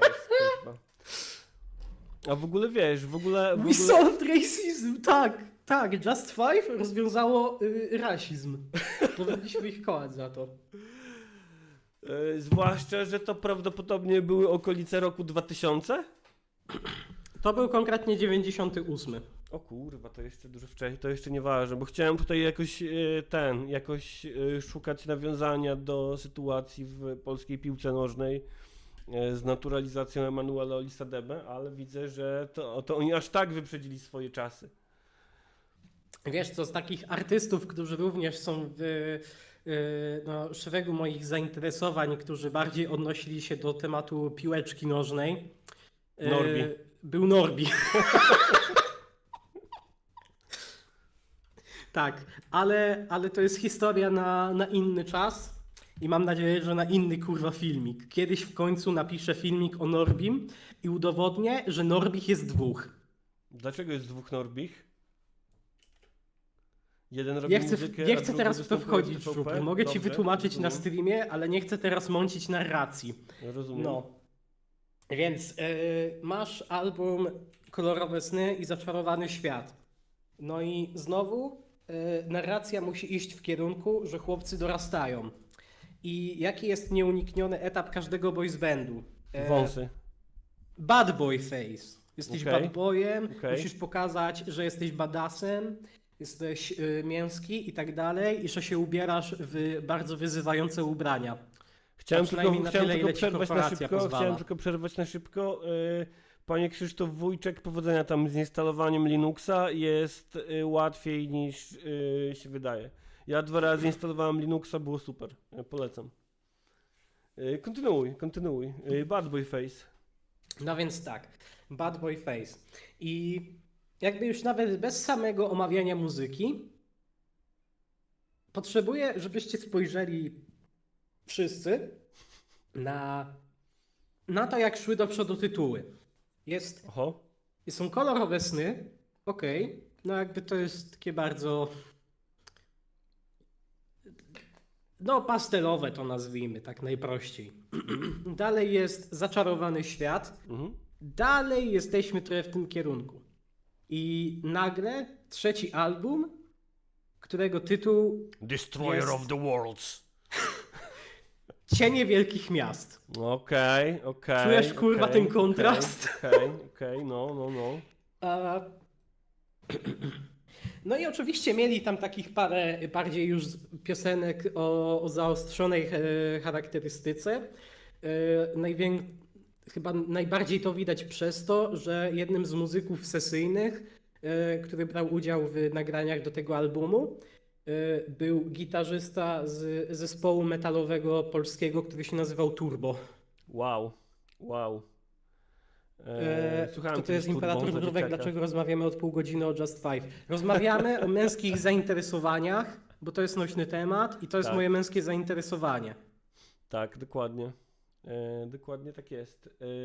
Turbo A słuchałem kto kiedyś to za jest, dzieciaka to trochę. nie wiem, czy... Wolałbym, żeby Żubr odpowiedział na to pytanie, bo Imperator- bym się czuł trochę, nie wiem, Imperator że Mrówek to byłoby jest to- megalomaniczne. Imperator Mrówek jest to YouTube'owy twórca o niku Imperator Mrówek. To jest jakby tyle, co mam. I jego kanał nazywa się Imperator Mrówek. Polecam, Imperator Mrówek. Imperator Mrówek. Tak, więc no widać, że brzmienie zespołu wyewoluowało, ale jednocześnie doznałem pewnej rewelacji, jeśli chodzi, nie wiem, czy tak się powinno tłumaczyć to angielskie określenie na polski, no ale doznałem olśnienia, co do muzyki Just Five, ponieważ na ich trzecim albumie pojawia się utwór, który potrzebuję poprawnie zacytować ten tytuł utworu, żeby was nie skłamać. Ale myślisz, że generalnie ten kierunek z dorastaniem boys bandu to jest polska rzecz, czy to jest rzecz w każdym boys bandzie? Nie, to jest rzecz w każdym boys bandzie, mi się wydaje. Jakby oni nie byli odosobnionym przypadkiem. NSYNC też miało taką fazę. Backstreet Boys nie słuchałem na tyle, żeby wiedzieć, ale wydaje mi się, że też. Ale ten utwór, do którego chcę teraz nawiązać. Muszę zaznaczyć ich Bad Boy albumie. Okej. Gdzie już byli takimi twardymi chłopami. Czy mieli zarosty? Nie, chociaż Nie mieli. Okej. Ale utwór nazywa się Błogosław każdy dzień, podtytuł Piosenka dedykowana Ojcowi Świętemu Janowi Pawłowi II. Ja pierdolę. I to mi dało nową perspektywę na Just Five, której wcześniej nie rozważyłem i w sumie nie wiem czemu nie. Bo zdałem sobie dzięki temu utworowi sprawę, że Just Five jest przypadkiem niezwykłym, bo to jest boys band, który jest chrześcijańskim boys bandem. Wiesz, pytanie, czy w tamtym momencie polskiej historii to nie jest trochę tak, że wszystko w Polsce było chrześcijańskie z defaultu i że to chrześcijaństwo było przezroczyste jak neoliberalizm, no nie? Znaczy, można tak myśleć, Co oczywiście ale nie wydaje mi wyklucza, się, to że jest chrześcijańskie, no jeśli nie? zna się, powiedzmy, jak wygląda muzyka robiona przez artystów chrześcijańskich, czy to z Zachodu, czy nawet w Polsce, takich, którzy wiążą to bardzo konkretnie ze swoją muzyką, to historia Just Five i to, jak wygląda ich muzyka, nabiera zdecydowanie więcej sensu. Dla mnie Okej, przynajmniej. I bardzo wiele ich tekstów też jest pisane w taki sposób, że no to stara się być jakieś takie, że jesteśmy, kochamy od kobiety, ale z drugiej strony to jest takie bardzo przeromantyzowane w taki chrześcijański sposób. Jakby, słuchajcie, żeby to zrozumieć, no to musielibyście sami przesłuchać dyskografię Just Five, co nie jest trudne, bo ja mam osobny kanał, na którym zaploadowałem te ich 3 albumy całe, więc możecie to zrobić dosłownie po tym streamie. Ale założyłeś osobny kanał specjalnie po to? Założyłem osobny kanał specjalnie do postowania muzyki, której nie widziałem w internecie, żeby była. Okej, jak się nazywa ten kanał? Imperator Mrówek Nie będę Muzyka. mówił, bo to jest bardzo głupia nazwa, która nie wiem, co mi niosło, kiedy ją robiłem. Chyba Nie no, pochwal się, proszę bardzo, pochwal się tutaj przed nami wszystkimi, proszę bardzo. po prostu 17-year-old boy. Zakładam, że to było dlatego, że miałem po prostu wtedy 17 lat i chyba miałem z tego zrobić projekt jakiś osobny, ale skończyło się na tym, że zacząłem wstawiać muzykę, którą tylko ja słucham. I bardzo mnie bawi, że Just Five to są na tym kanale najbardziej popularne uploady. Wow.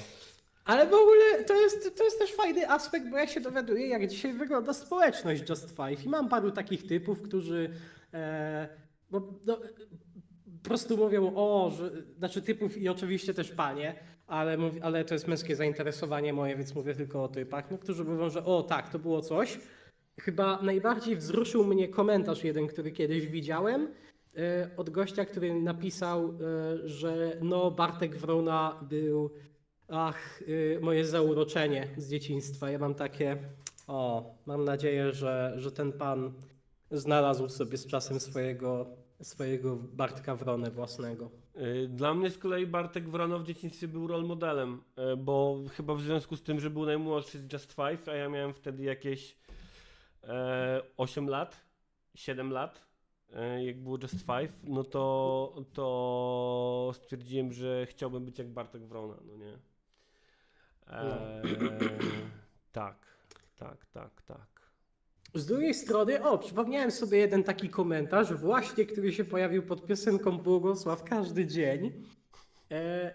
Typa o tym, że iluminaci ich zniszczyli, bo byli zbyt chrześcijańscy. W sensie, że był taki komentarz? Tak, pojawił się Wow. taki komentarz pod moim uploadem tej piosenki. Słuchaj, jak kiedyś uda mi się bardziej zagłębić w środowiska foliarskie, to myślę, że jest to teoria spiskowa, którą będę mógł tam wnieść jako swoją cegiełkę do... Jest to niewykluczone. A Kiot donosi, że Bartek Wrona śpiewał na konfy. w Spodku. No. W sensie, że tej konfy, o której myślę? Chyba tak, no. Znaczy ja też nigdy nie twierdziłem, że to są jacyś ludzie, z którymi ja się ideologicznie zgadzam. Zacznijmy od tego, że to jest chrześcijański boys band. Coś, co mi się z reguły nie powinno podobać, ale mi się podoba i tak, bo muzyka jest tak dobra. Bo nawet jeśli można mówić wiele rzeczy o Sławomirze Sokołowskim, to ja mu nie mogę odmówić tego, że on potrafi pisać cholernie catchy piosenki. Kurczę, Sławomir Sokołowski coś mi mówi, ale to jest chyba na tyle popularne imię i na tyle popularne nazwisko, że może mi jakieś łączy po prostu. Słuchaj, są w jego głowie. pierwszą taką formacją był zespół Bolter. Okej, ale on to jest ten, Daj kto mi śpiewał? tę noc, tę jedną noc. On tam śpiewał? Tak, więc możesz kojarzyć coś tam. Ostatnio podesłano mi zdjęcie zespołu Bolter z dawnych czasów, gdzie ten chłop właśnie, o którym mówiłem, miał wąsy, z podpisem, że wygląda dokładnie jak ja, więc więc tak, No. no. Poza tym, jeśli bym miał mówić o jakby rzeczach, z którymi się ideologicznie nie zgadzam z tym zespołem, no to członek tego zespołu Grzegorz Kopala, który jednocześnie był najbardziej prominentnym wokalistą, bo Ideologiczny przez spór długi z czas Just był jedynym, Five, który bardzo miał mi się to śpiewać. podoba. Przepraszam, co mówiłeś? Ideologiczny spór z Just Five, bardzo mi się to podoba. Ideologiczny spór z Just Five. No to żeby tylko potwierdzić jeszcze moją tezę o chrześcijańskości muzyki Just Five, no to Grzegorz Kopala odszedł z zespołu jako pierwszy przez właśnie różnice kreatywne, tylko po to, żeby w swojej karierze solowej robić muzykę stricte chrześcijańską. Wow. I żeby udowodnić tę tezę, no gość napisał piosenkę o aborcji. A jak się nazywał ten koleś? Grzegorz Kopala. Grzegorz Kopala, okej. Zobaczę sobie, który to był. Piosenka o aborcji, która się nazywa Ja chcę żyć. Eee.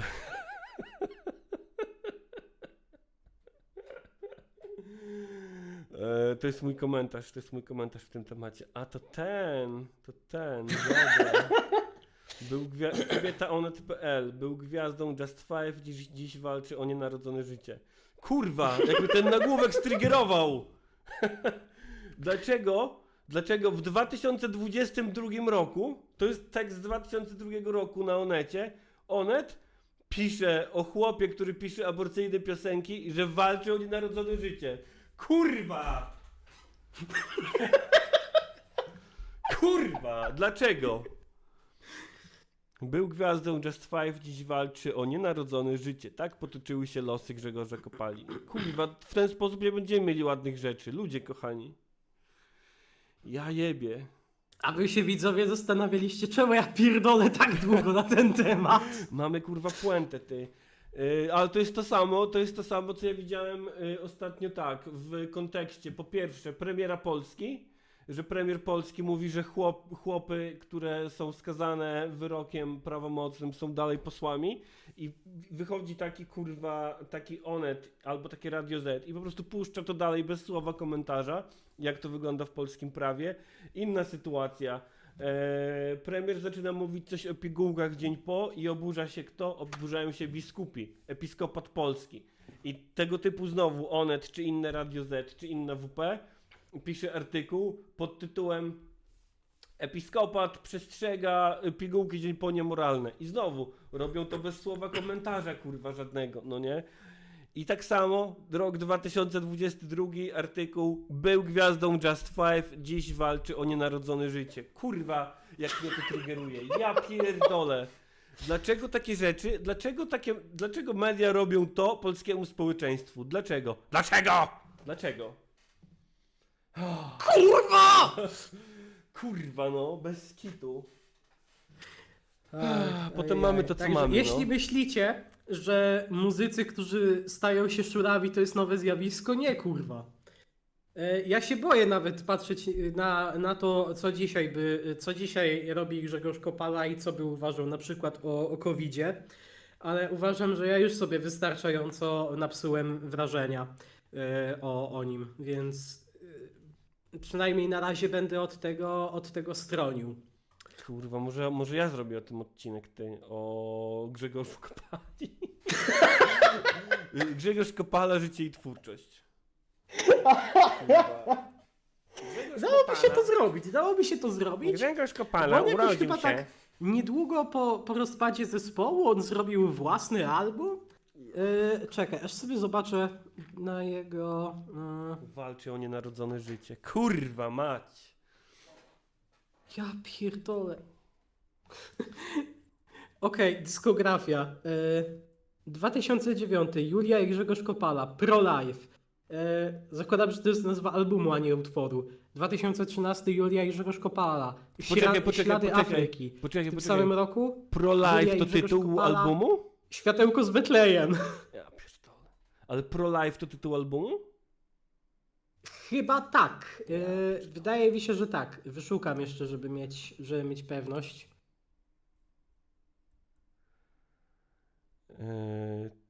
Ty, Tak, to jest płyta. To jest cała kurwa. To jest cała kurwa płyta. czy ja dobrze kojarzę, że ich troje też mieli piosenkę, kurwa, taką antyaborcyjną? I to też w okolicach roku 2000? Czy mi się coś popierdoliło? To nie jest wykluczone, tylko że ja nie za bardzo ogarniam jednak lore ich troje, więc to nie jest pytanie do mnie. Marysia, są z tobą moje myśli i modlitwy. Mam nadzieję, że nie będziesz miała zbyt dużych konsekwencji z powodu nieotwarcia na czas. Tak, i was nienarodzonych, coś tam. Właśnie, tak jak pisze Aga, to było coś nienarodzeni, kurwa? Aczkolwiek powiem tak, mimo wszystko w Grzegorzu Kopali jest tam jakaś wartość, bo jeśli ktoś lubi muzykę Just Five po prostu przez, nie wiem, sam kunszt muzyczny, to album Grzegorza Kopali, pierwszy wydany po rozpadzie zespołu, czyli Warto Chcieć, jest całkiem spoko pod tym kątem. Nawet jeśli z tego, co słyszałem, teksty, to jest takie gadanie 25-latka typu wow, this is so deep, man, muszę napisać o tym piosenkę, this is so deep. Ale nie ma tam, rozumiem, jeszcze treści chrześcijańsko-aborcyjnych. Chyba nie przesłuchałem aż tak dogłębnie tego albumu, żeby się tam doszukać, aczkolwiek są tam takie pewne naleciałości dziwne, ideologiczne, na przykład piosenka Zawiłości kobiecości ma w mojej skromnej opinii takie trochę incelskie zapędy ma. Okej. Ale wciąż jest bangerem. Wiesz, o czym ja według myślałem mnie. ostatnio w ogóle, żeby zrobić w formie albo wideo, albo w formie tekstowej? Właśnie tak mi się teraz przypomniało. Jeśli chodzi o polską muzykę i ideologię. Żeby zrobić analizę tekstów, utworów wykonawcy, który nazywa się Antoś Szprycha i był swego czasu gwiazdą Disco Relax. Bo Antoś Szprycha śpiewał o dwóch piosenkach, miał dwa tematy piosenek, no nie? Cycki i ruchanie to jest jeden, a drugi to były protest songi społeczno-polityczne dotyczące polskiej transformacji podczas lat 90. W formie quasi-rolniczego, prześmiewczego disco polo, na przykład Gdzie się podziały te PGR-y. I generalnie była w tym taka no wrażliwość społeczna, pokazująca właśnie, że ta transformacja w latach 90. no była niekoniecznie sprawiedliwa, co nadal w Polsce wymaga jakiegoś takiego debankowania. Bo nadal lubimy uważać w Polsce, że lata 90. spoko, a Balcerowicz to Bóg. No właśnie, piosenka Pieniążki, kto ma, tak. Także przypomniałeś mi tematem Just Five i ideologicznego sporu z Just Five, że miałem się wręcz kulturoznawczo pochylić nad Antosiem Szprychą. A w ogóle to też pomyślałem trochę o tym, że tym Bolterem też mi przypomniałeś, że było bardzo wielu takich artystów, którzy gdzieś tam, i zespół Bolter był jednym z takich, którzy gdzieś tam w latach 80. byli popularni, a potem próbowali tę popularność reanimować właśnie wracając w Disco Relax. I na przykład Krzysztof Krawczyk, dzisiaj uwielbiany, siema Joanna Słota wśród gronie subskrybentów. Krzysztof Krawczyk był takim wykonawcą, no nie? Który między swoim jednym pikiem kariery w latach 80., a drugim pikiem kariery, czyli takim powrotem między innymi z Edytą Bartosiewicz i Bregowiczem, był gwiazdą Disco Relax, no nie? Ciekawe, W jakie ogóle? tam hajsy były. Bo ja tutaj widzę, że widzowie podsyłają też inne piosenki o zabarwieniu takim prolife'owym. Na przykład anarchistyczna sekcja szydercza podsyła utwór Łzy, czy to grzech. O kurde, Ja mam taki pro-life. pomysł. No. Zróbmy na gilotynowym Discordzie cały wątek, Mhm. gdzie pojawiałyby się takie piosenki, bo ja podejrzewam, że tego jest wbrew pozorom całkiem sporo i możemy zrobić kiedyś jakąś tier listę. Zachęcam. Ja myślę, że to jest fajny pomysł, widzowie. Dziękuję za danie mi możliwości wymyślenia takiego pomysłu. Myślę, że faktycznie możemy doszukać się sporej liczby piosenek antyaborcyjnych w polskim... Na Discordzie jest kanał Muzyka. Znaczy tak, ale żeby zrobić osobny wątek na polskie piosenki, Tak, na kanale. szczególnie po prostu o piosenkach prolife'owych od polskich artystów. Ja w ogóle jeśli chodzi o taką ukrytą, czy kiedyś przezroczystą taką warstwę ideologiczną w popkulturze, to miałem jakiś czas temu też taki moment przebudzenia. Był kiedyś taki serial na Polsacie, Grom w raju. Jaki jeszcze raz? Grom w raju. Grom. Tak, i to był Okej, serial o tym, jak gwiazda wrestlingu tam grała, Hulk Hogan, i to był mój idol z dzieciństwa przez ten serial. On miał super motorówkę, miał kolegę i tą motorówką ratowali świat. Ta motorówka miała taki komputer pokładowy wielki, strzelała rakietami, w ogóle, co nie tylko, no nie?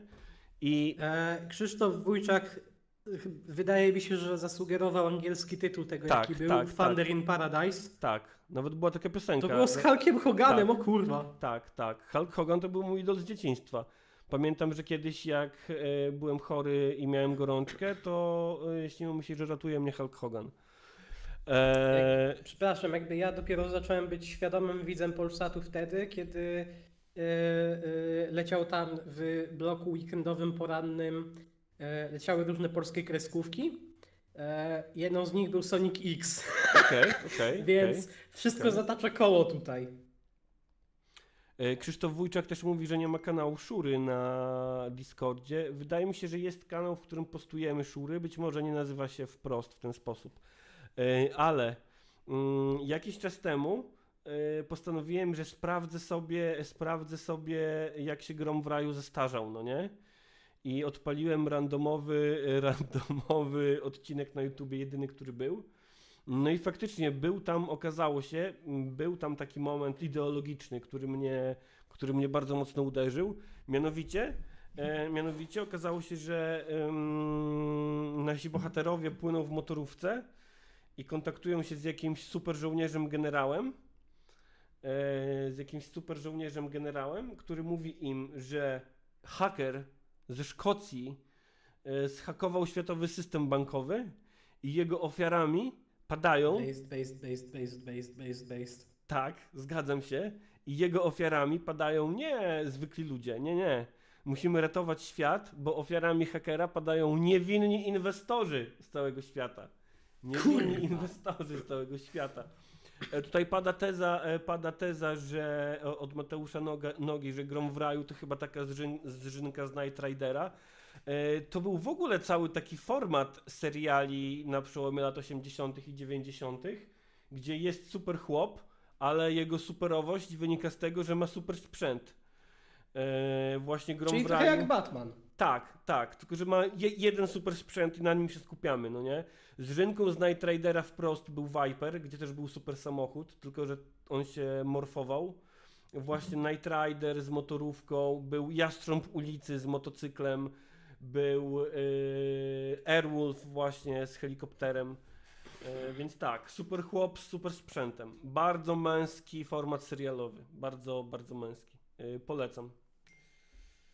Polecam. Zwłaszcza, że naprawdę to było chwytliwe, jeśli chodzi o bycie dorastającym chłopcem i jaranie się tym, no bo trafiało to do dorastających chłopców, którzy jarali się super chłopem z super sprzętem.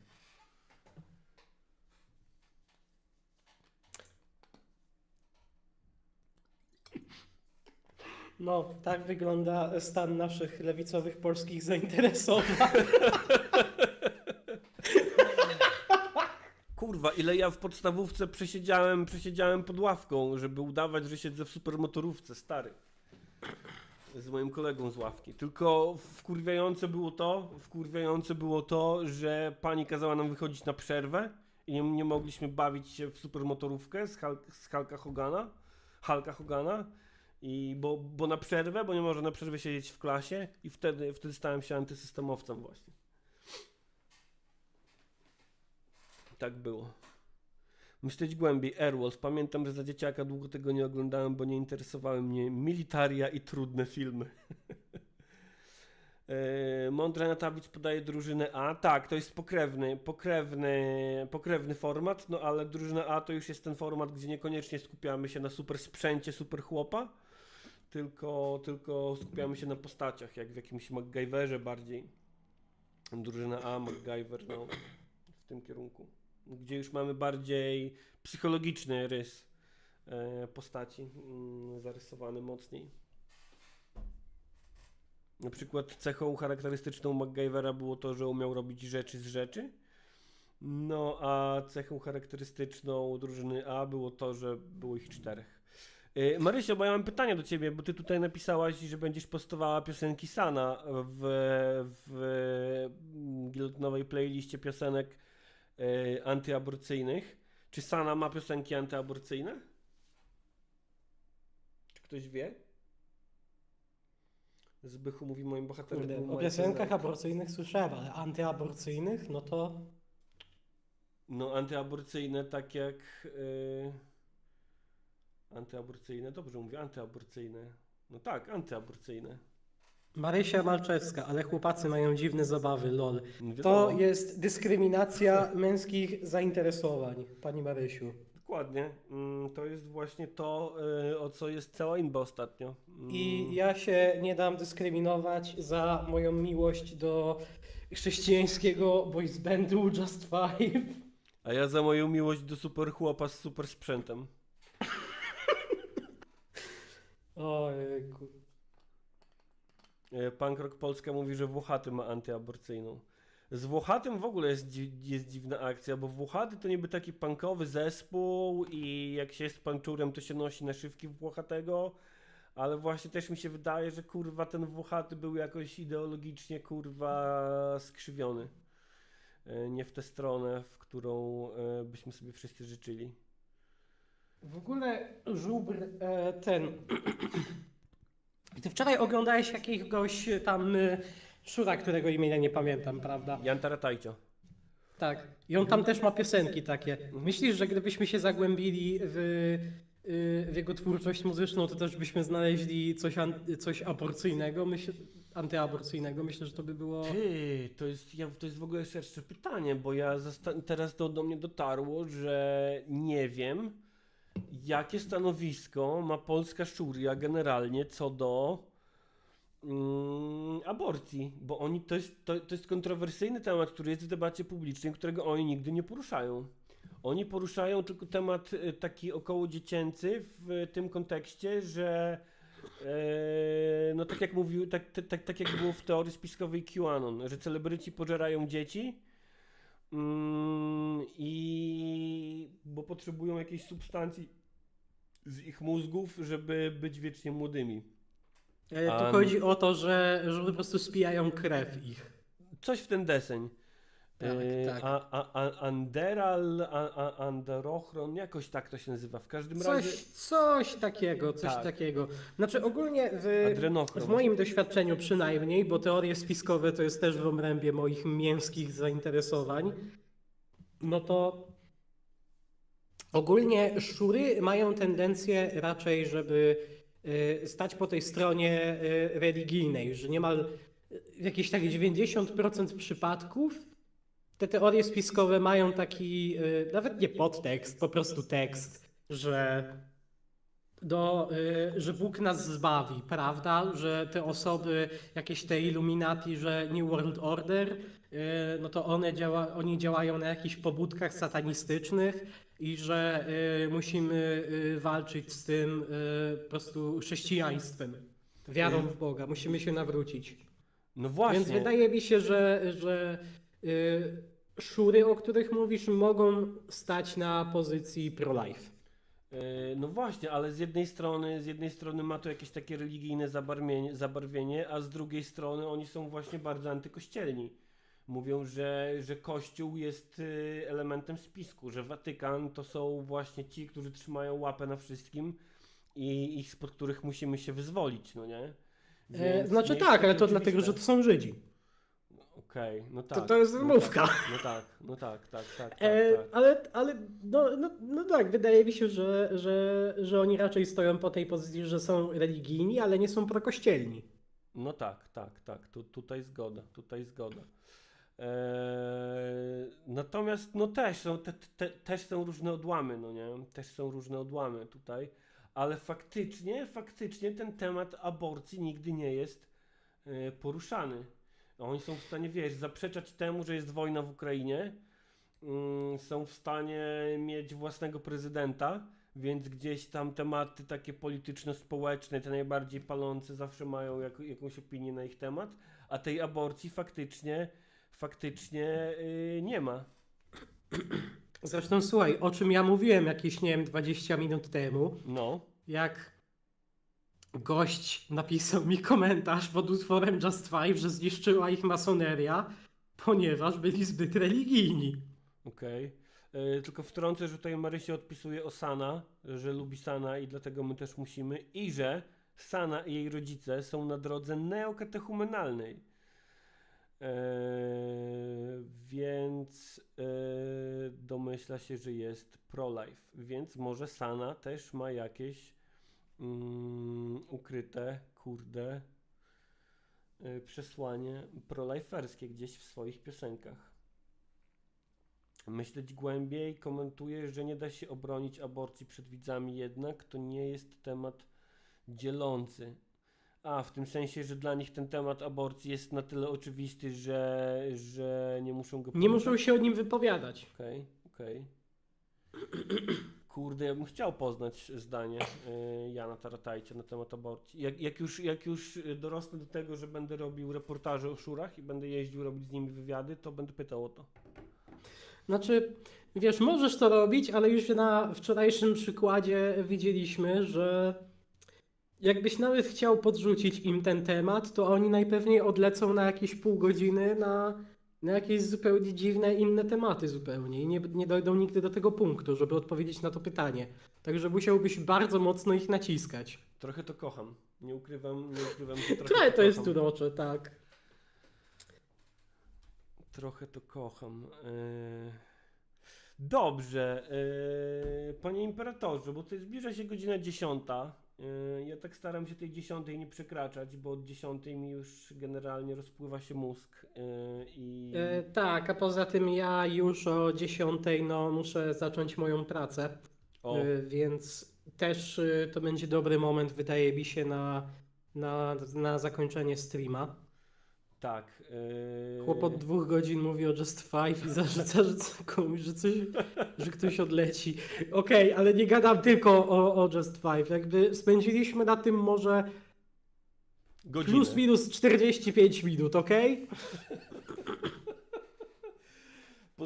Poza tym może ja tego nie określiłem wprost, ale generalnie tak jak Imperator mówił wcześniej, Just Five jest tematem dzisiejszego poranka w związku z tym, że opowiadamy o męskich zainteresowaniach, no nie?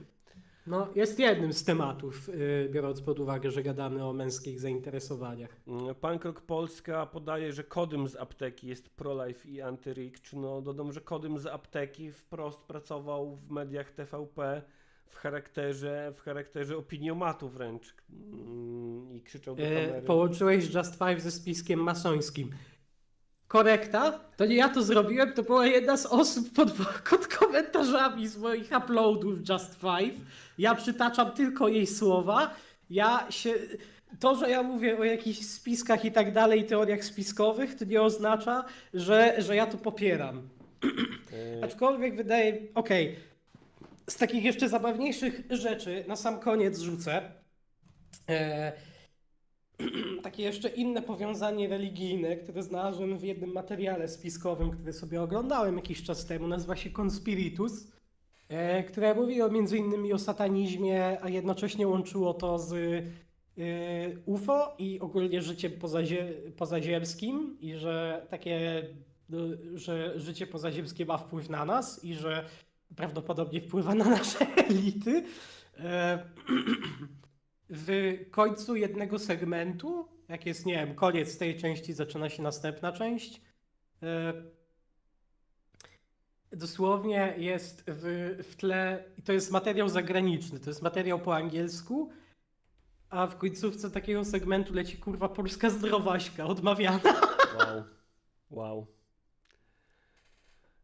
Mówisz, nie popieram teorii spiskowych, które przytaczam, ale czy są śmieszne. Czy możesz wykluczyć, że Just Five zostało zniszczone, bo było zbyt chrześcijańskie? No nie możesz wykluczyć.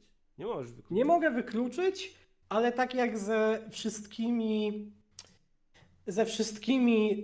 teoriami spiskowymi na temat NWO i Illuminati, zresztą powiedziałeś to kiedyś chyba w jednym Q&A, że no jest w tym ziarno prawdy, ale ziarno prawdy w tym jest takie, że po prostu kapitalizm. Tak, to jest teoria spiskowa, w którą wierzę. Bo generalnie teorie spiskowe polegają na tym, zwykle z grubsza, że jakaś wąska część ludzkości trzyma za mordę resztę ludzkości. No tak wygląda kapitalizm właśnie.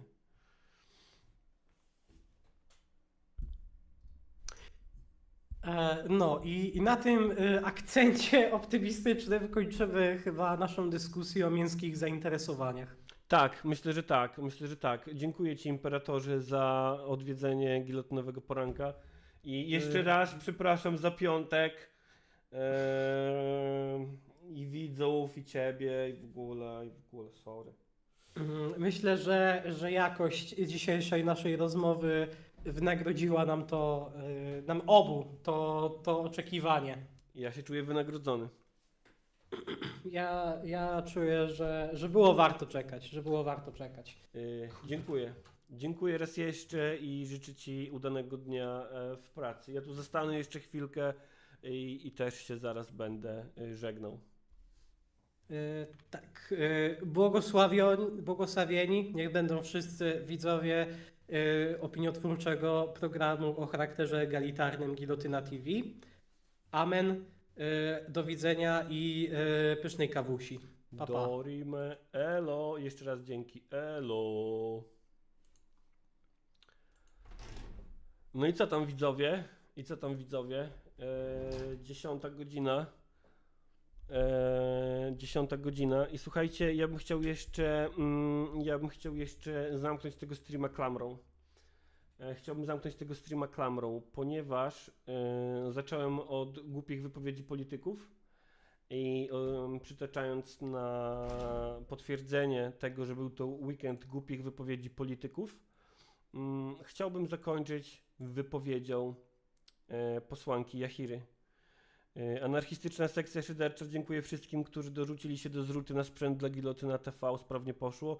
To ja dziękuję wszystkim, którzy się dorzucili i dziękuję anarchistycznej sekcji szyderczej za tę inicjatywę i trzymajcie kciuki, żebym ja ten sprzęt umiał ogarnąć. Głupie wypowiedzi polityków, tak. Klaudia Jachira, słuchajcie, chciałbym bez jakiegoś zagłębiania się i komentowania tego, co Klaudia Jachira napisała wczoraj na tym przeklętym portalu. Chciałbym po prostu zacytować jej wypowiedź z pianinkiem w tle. Z pianinkiem w tle. Czekajcie, gdzie ja to miałem? Tu mam Klaudię Jachirę, tu mam zakładki, cyku, peku, Cyku pyku, tak. Słuchajcie, chodziło o to zdjęcie, którego teraz nie widzicie, ale muszę zrobić tak, żebyście je zobaczyli. Cyk, cyk. Myślałem, że urodziłem się do czegoś większego. Miał napisane na swoim plecaku Uber Eatsowy, kurier. Ja sobie puszczę pianinko i przeczytam słowa Klaudii Jachiry w ramach pożegnania. Karolina Sensoła, dzień dobry. Witam Cię, Karolina. Karolina mówi, że jest 125 osób i tylko 80 lajków. Siema, Paweł Wiśniewski, witam w gronie subskrybujących. Pianinko. Pianinko. Czy jak puszczę to pianinko, to stream zostanie ujebany za prawa autorskie? Nie wiem, ale już puszczałem reklamę batonika z lat 90. z piosenką Just Five, więc może trudno. To nie jest pianinko. To jest pianinko.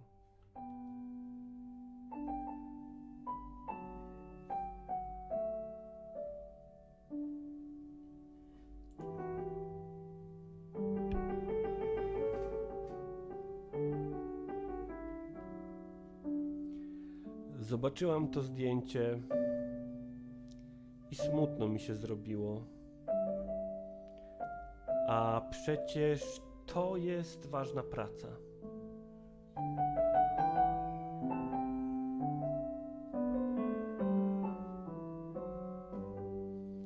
Od dawna nie gotuję, bo nie mam kiedy, a czasem wracam do domu głodna, zmęczona.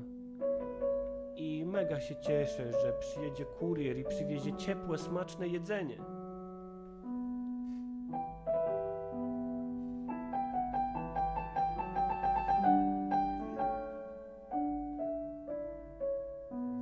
Drogi kurierze, gdziekolwiek teraz mkniesz po zimowych ulicach, wiedz, że to ważne, co robisz. Sprawiasz, że ludzie bez wychodzenia z domu, często przemęczeni swoją większą pracą, mogą zjeść ciepły posiłek, oglądając swój ulubiony serial. Mają przekąski podczas domówek z przyjaciółmi albo nie muszą spędzać godzin przy kuchni. Uśmiechają się na samą myśl o tym, że już do nich jedziesz z jedzeniem. Czymś wielkim jest rozwożenie jedzenia i zakupów, czymś małym jest siedzenie na kanapie, narzekanie na brak pracy i czekanie, aż ktoś coś da. Każda praca jest wielka i warta docenienia.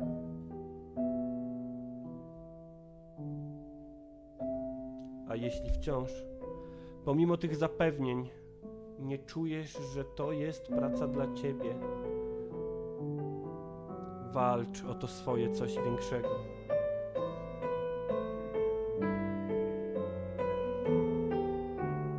Ja dobrze wiem, że da się.